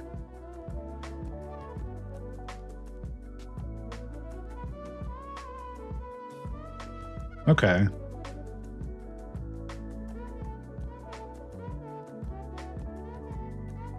Interesting. Yeah. All right. I see what you're putting down here. I'm picking up what you're putting down. Because that's the Vertex normal WS. That's like the regular, what it's supposed to be without any modifiers on it. You're lerping between that and the modified version of it, depending on the alpha. Genius. Genius. That would be... Just going to take another one of these. Paste that. Go and do another lerp. This plugs in right here.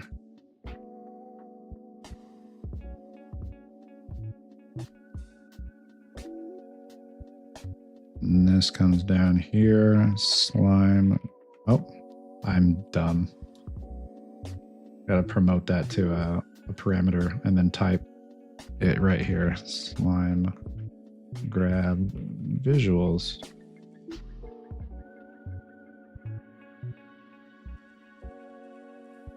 Okay.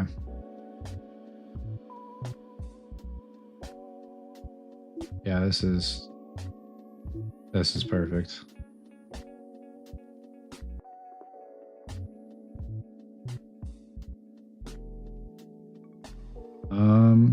Yeah, we'll just comment that.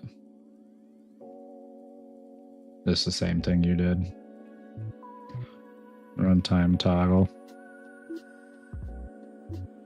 Goes down over here. And then here we'll go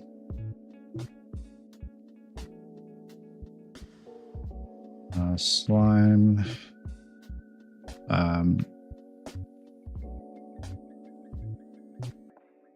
deformation.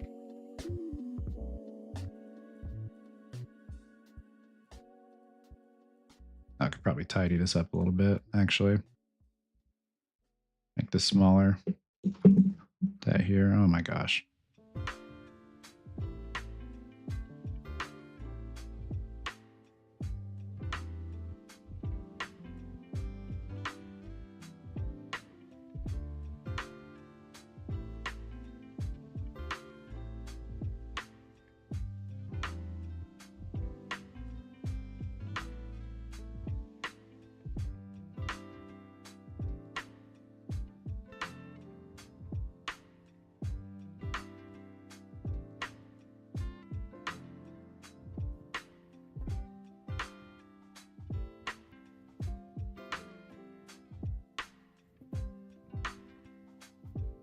That's fine.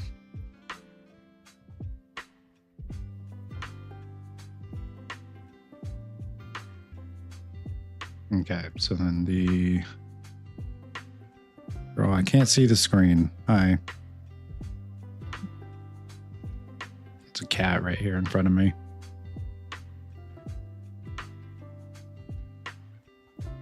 Yes, hi.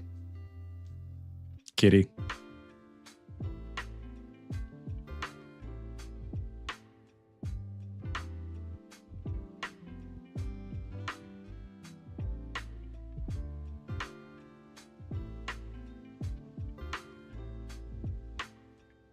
Okay, so if it's on 0, it's going to do nothing. All right, so we'll hit play. Yeah, it does nothing.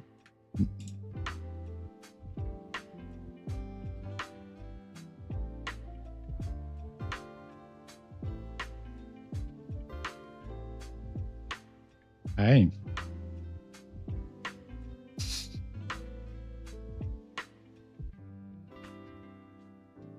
Alrighty. We move down a little bit.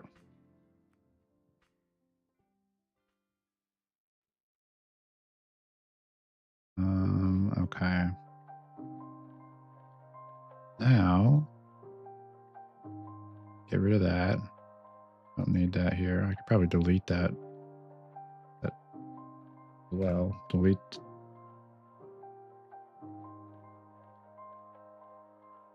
Save. Save all. Delete that. Delete. Okay.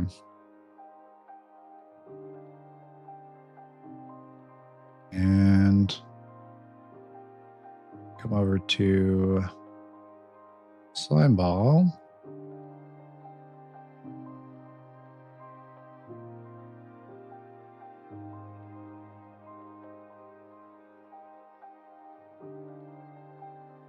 So I think off of this,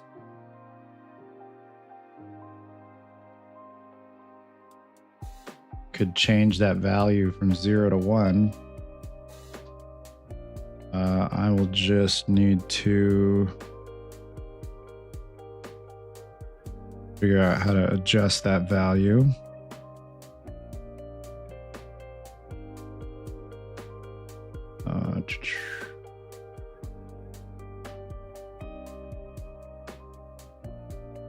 I'm sure I can just easily look up how to change material parameter in Blueprint. Look at how the face material changes. You're right. You are adjusting a parameter in the face material. All right, so let's get down to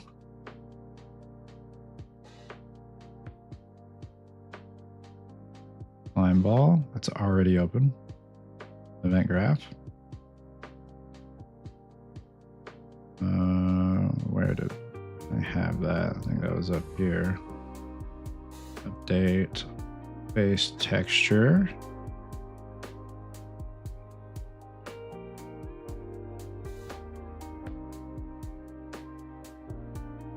Set texture parameter value.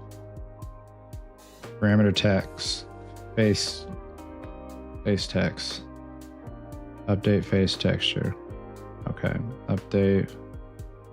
Target is BP. So this is just your, yeah.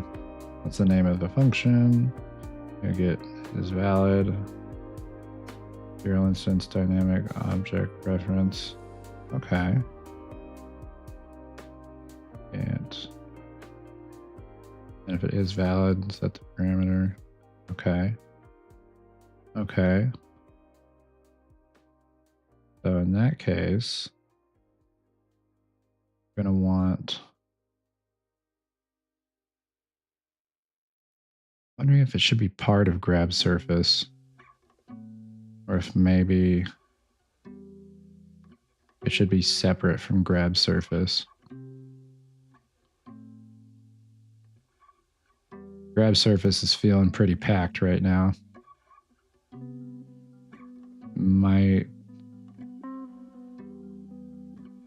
I could probably just keep this in its own. Yeah, because if I can make a function that is essentially enabling and disabling that that material parameter, that does not have to be part of grab surface, so that can be used elsewhere if needed. I think that's what we have to do. We'll leave all that in grab surface. God, this is a little messy, but it's fine.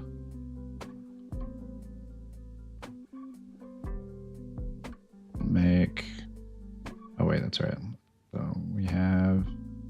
we're wanting to get the material.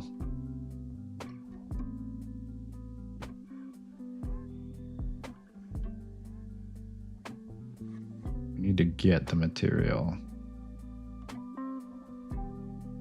Material instance dynamic object reference. So I need this. Material instance variable type. Okay. Oh, I see. Okay. It's just a variable type right here. Dyne face match should be under functionality in your variable list, not config. It's generated at runtime. Is it under? It's under config? Dynamic face mat. No, you're totally right. So that should be under functionality. Yeah, you're totally right. I don't know why it was under config. That's weird. Okay, so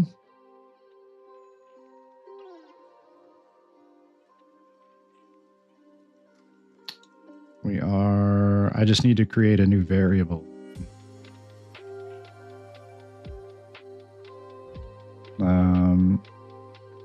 Variable should be under functionality.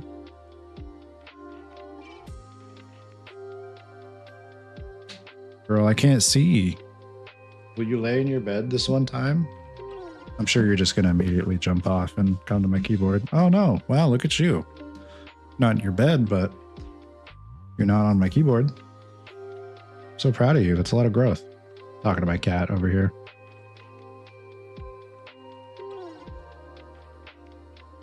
Material instance. Object reference.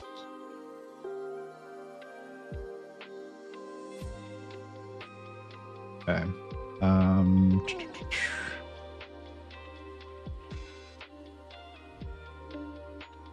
I guess I can just name it slime ball material. Slime ball material.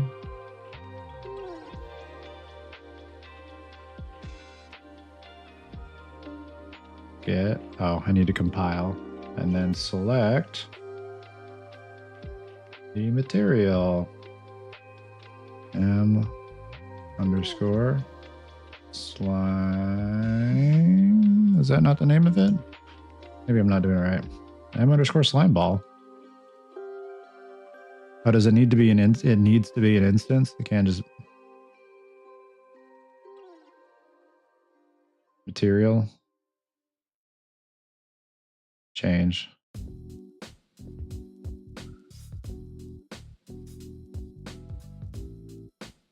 This is a material instance though. So do you have an instance of it?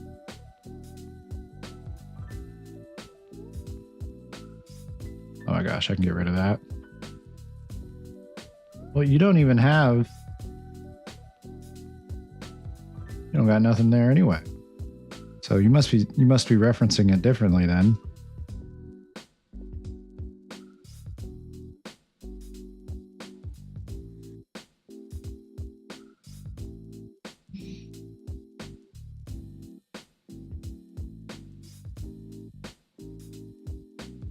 So this is an empty material instance, so I don't need to allocate the value of the material here.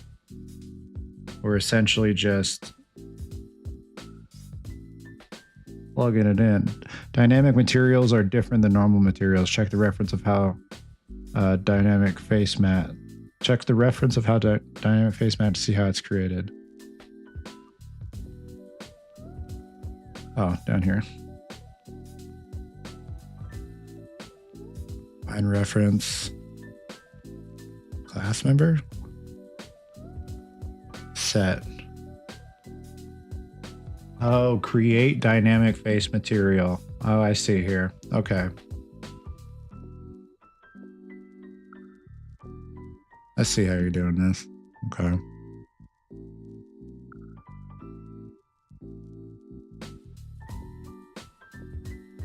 Well,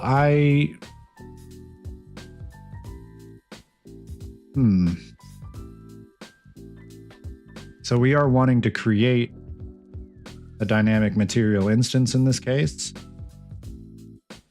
Or do we need to do it differently since the material already exists on the character? No. So does the face. Face right here is already exists here as well, so I guess you could just do it the same way.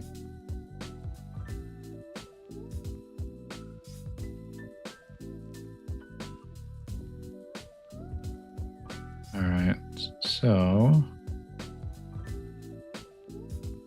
yeah, the ones that already exist are static.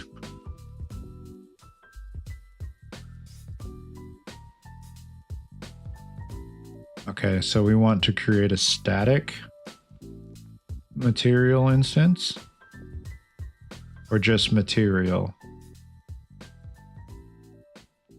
Because I guess we're not changing out the material. Because here we're changing out the material based off of what the expression is in that moment, even though it's not changing here, but that's the logic there. So we're just updating a parameter rather than like changing the texture. I meant the ones already on the character cannot be edited. You create a dynamic one and apply to it, or and apply to instead. Okay. Try that then. I can close this. I don't need that open. That is the same thing. That's another. I have 3 of the same collapsed graphs open in separate tabs. Same logic as the face. Okay. All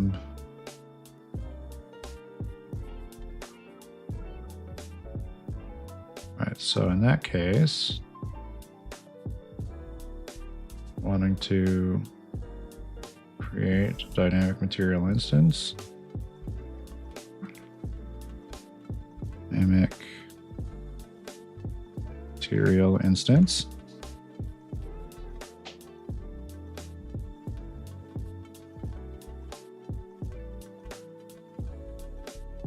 Could even do it in the same function and just rename it to create dynamic mats.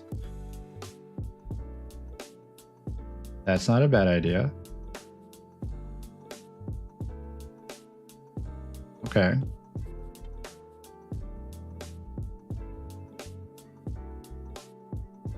So basically just the same logic here.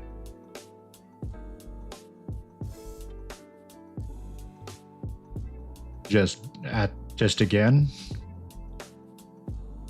Create dynamic material instance.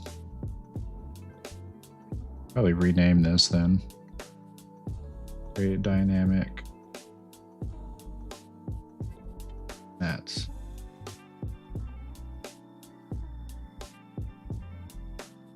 And then, wait, the material. Wait, no, that's not right.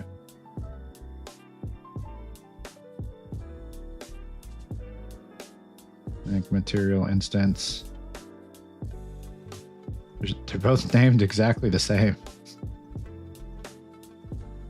Unless my reading comprehension is playing a part here again. Oh, yeah, I can. M slime ball.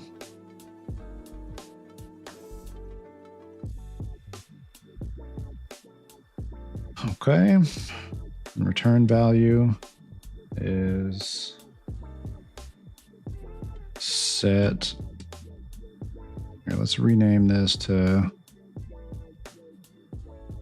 dynamic slime mat.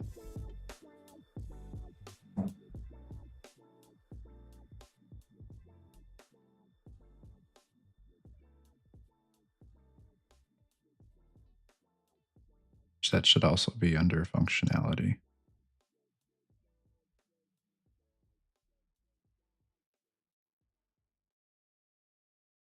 Set, return value.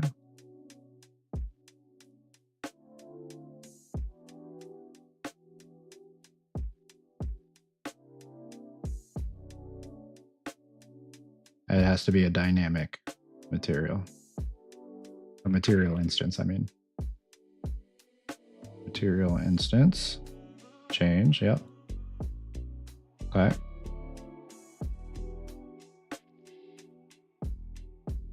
Then and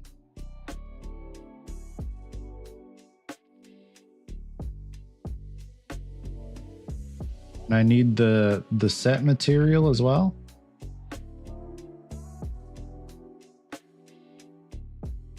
Set material, yeah, I guess I would, wouldn't I?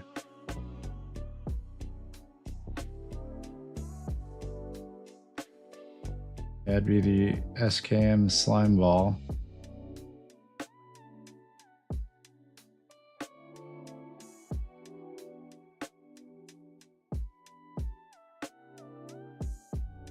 Material gets plugged into there.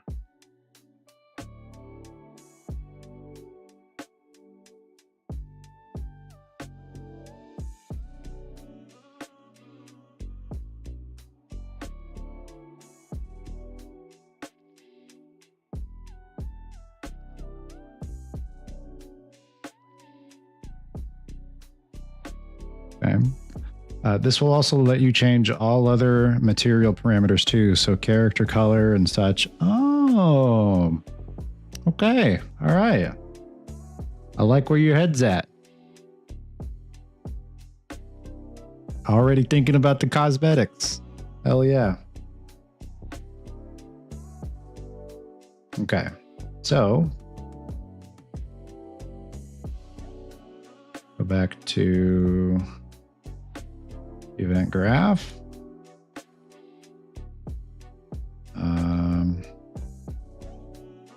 So we're wanting to basically update. So we need to change to get, I think. I'm just gonna delete that. Just bring that boy back out here. Get. Wait, what? Or was it set? No, it's get. Oh, I gotta do the valid. That's right. Convert to validated get. Okay. Convert to validated get. I'm just already gonna collapse it to a function and do update slime deformation. Update slime material. Update slime mat deformation.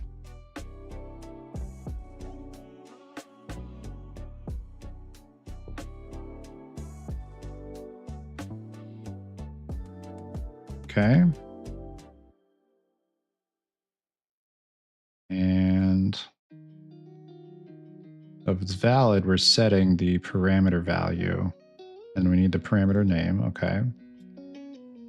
Set parameter value. No. Set vector parameter value. No. What are we doing here? Set texture parameter value. Well, no, it's not texture parameter value. It's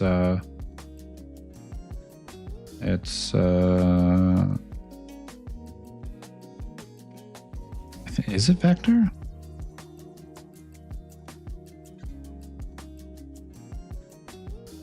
Or here, scale parameter value. Okay.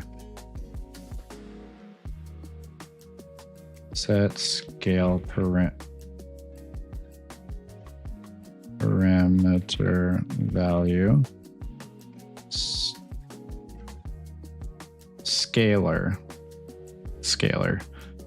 My reading comprehension strikes again.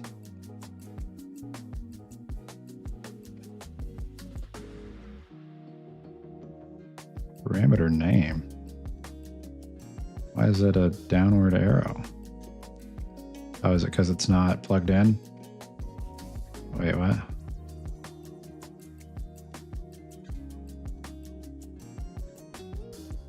Material instance dynamic object reference. Material instance object reference. Oh.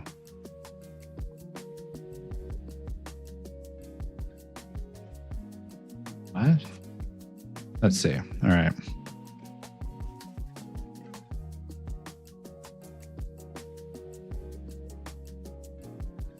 Material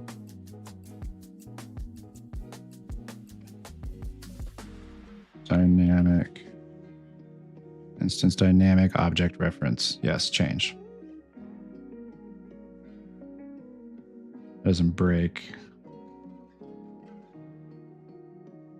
Very dynamic material instance.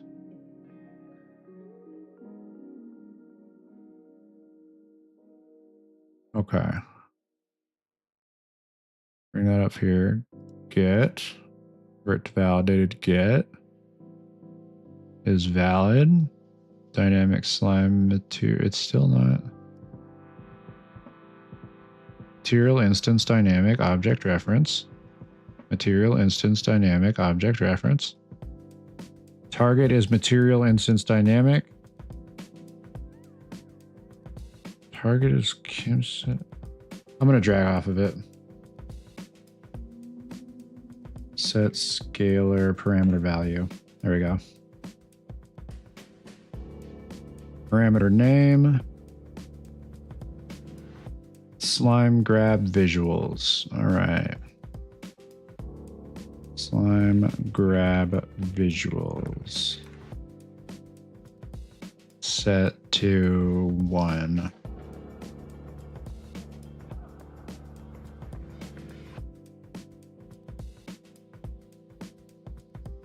So I'll also need logic that sets it to maybe I can make this like an on off. Like this can be a variable that's like either 0 or 1, and then update or set that variable as 0 or 1 depending on the condition. Set it to requested grabbing to test it real quick. Okay.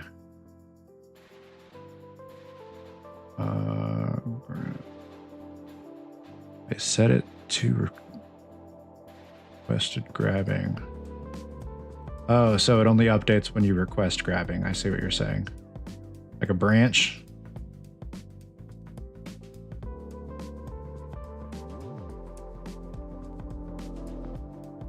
Where's requested grabbing? Where did you go? Just slap the bool straight into the float input. Oh, really? Okay.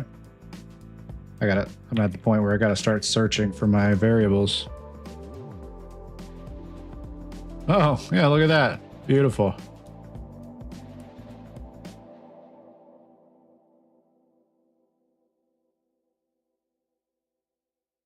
Love slapping bools into floats. It's a pastime of mine.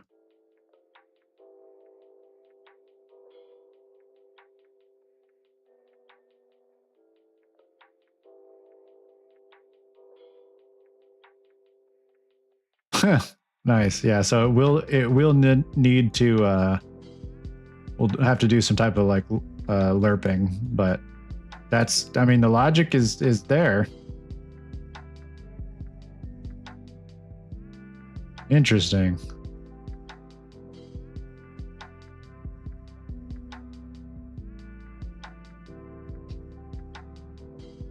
You can kind of see what we're going for. If you like hold it before you jump into a wall, it'll like latch you on there. Cool. You could probably just do a simple lerp like the grab repositioning. Oh, okay. Oh yeah, just lerp between 0 and 1. Okay, totally. I think that was like, oh, we're gonna do the same thing, but between like floats. So I'll just get the multiply and the delta seconds. I don't really need anything else from this. Okay. Then I'll just take this, plug, oh, no, wrong place. Plug that into there.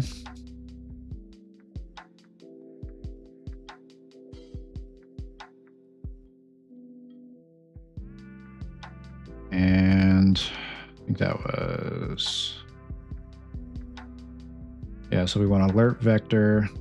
That goes, wait, no, that's not right. This goes into the alpha. I'm a silly goose. This goes into the lerp.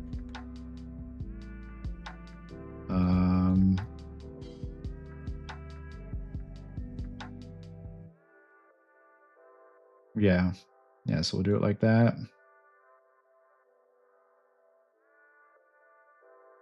And no, it should be 0.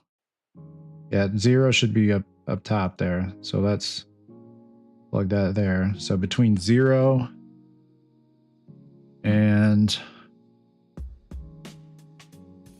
all right, then the lerp, that goes into the alpha.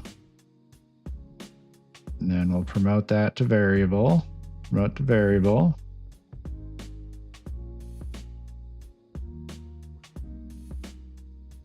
Rename. That would be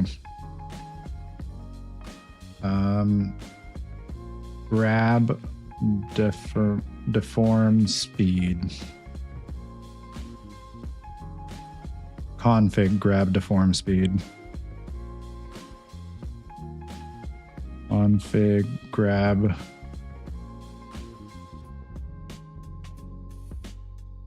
yeah.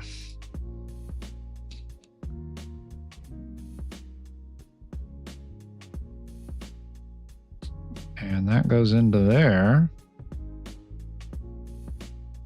Oh, it's not going to go back though. I think when I let go, it's still going to just snap back to 0. If I'm not mistaken. We test that. Oh, I don't. This is at 0 already. So let's do 1.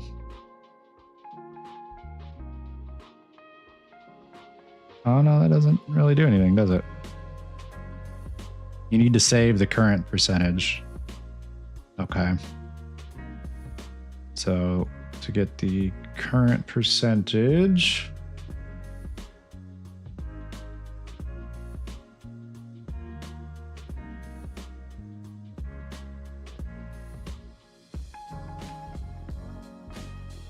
I think it would be from here,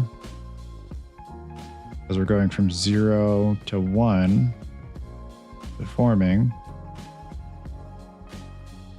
You need to save, so like set, need to set another value right here, or another variable.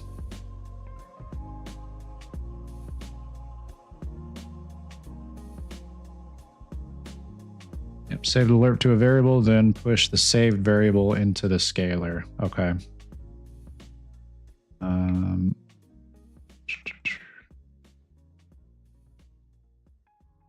So this would this not be a local variable? Right, this would be local? Because the value is being determined and referenced within the same function. I feel like that would be a local variable. Nope, because you want it to persist. Okay. Oh yeah, because if I'm not holding down on it, then we don't want it to just get rid of that variable. Makes sense. Okay. So that would be probably not a config though, because it's not like a user defined value. So I'll just call it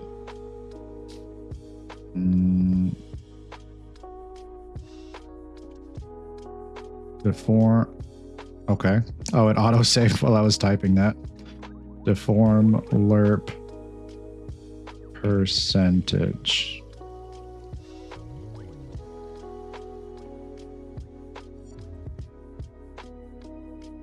All right. Like that into there. Like that, bat boy. Into there.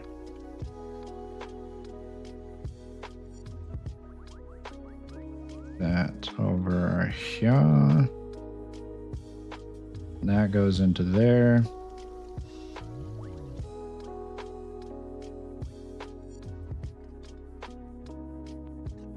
Call it the same as the parameter, slime grab visuals. Oh. Okay, yeah, slime grab visual alpha. I like that. Slime grab visuals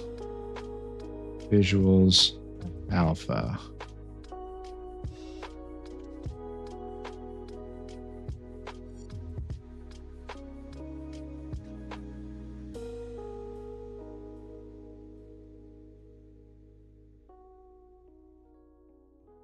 I feel like there's something else that I need to do.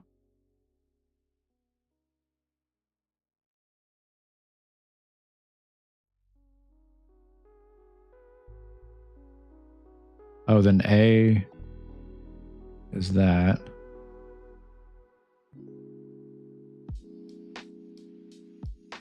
Oh, okay. I see.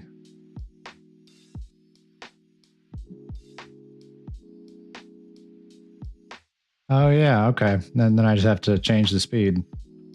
Config, grab deform speeds. We'll do like 0.5. Or is it the other way around? I think it might be the other way around, actually. Yeah, it's the other way around. Let's do like 3.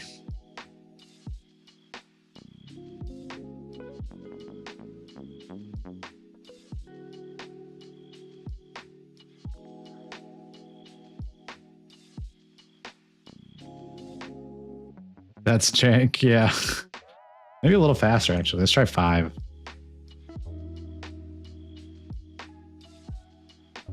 Oh, wait, is it just between 0 and 1? No, right? No, it's not. Yeah, it's the higher. Okay, yeah. So I kind of like 5.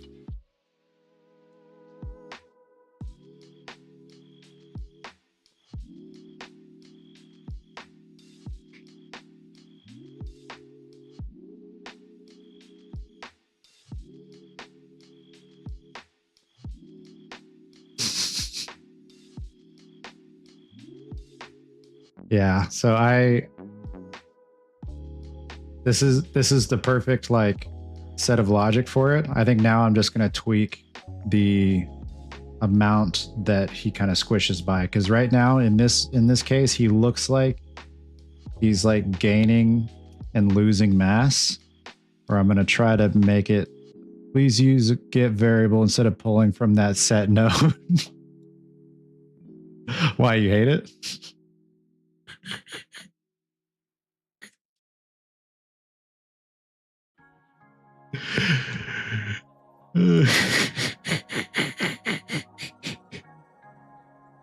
My eye will twitch. I don't know. I think it looks kind of nice. No, you're totally right. That does look jank as hell.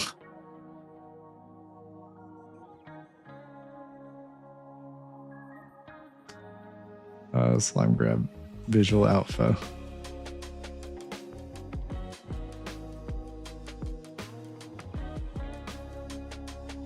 Yeah, so I think now, well, maybe not right now. Shoot. It's almost 11 o'clock. Oh my God. Okay. Maybe I'll save that for next time. Like adjusting the, like the shape of the deformation. Great progress. Yeah. Great progress for sure. And would not be possible without you, man. I mean, I'm sure maybe it's possible, but holy moly, that'd probably be in like 2 or 3 weeks from now that I would have gotten to a similar level. So I really appreciate you. Man, look at him. Looks so cool. Yeah. Yeah. He's sliding. Oh, that's great. Yeah. Yeah, really all that it's just tweaking now to make it look like he kind of shrinks down a bit. I'll just tweak it until it looks like he's not like gaining or losing mass as he does it. It should look like the same amount of mass rather than having like the bottom of him grow down. So that's what I'll toy with next time.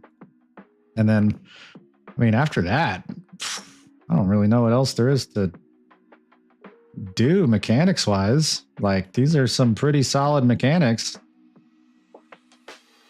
Ooh, so like now just imagine like moving platforms that you have to stick to, but you have to time it right or position yourself right so that like you get to the end before you slide and fall off. Because like if the platform's moving and you're sliding down, you might fall off before it gets to where it needs to drop you off at. Like a vertical platform, like a vertical wall or something you attach yourself to. There's a lot of possibilities here now. I like this. I like this a lot. Oh my gosh. Kind of clipping through the wall there. That can be fixed pretty easily. I think that's just a matter of just adjusting values. And how often are you going to see like the other side of a wall like that? You know, probably not that often. So I think it's perfectly within an acceptable range right now. Oh man, look at him. He's so happy to be grabbing onto stuff.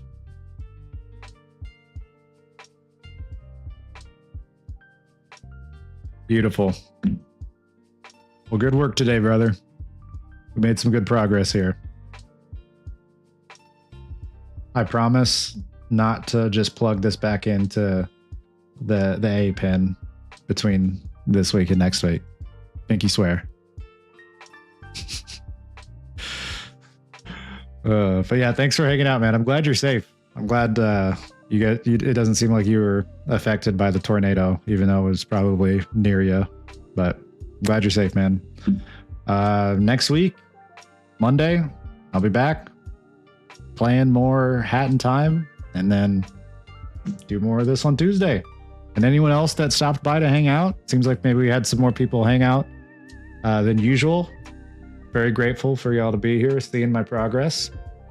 And hopefully we can get something maybe into people's hands to try and test out before summer. That'd be great. Maybe just like a single level to try. That'd be awesome. We'll see though. I don't know. I think that's pretty realistic though. We'll see how the progress goes. But yeah.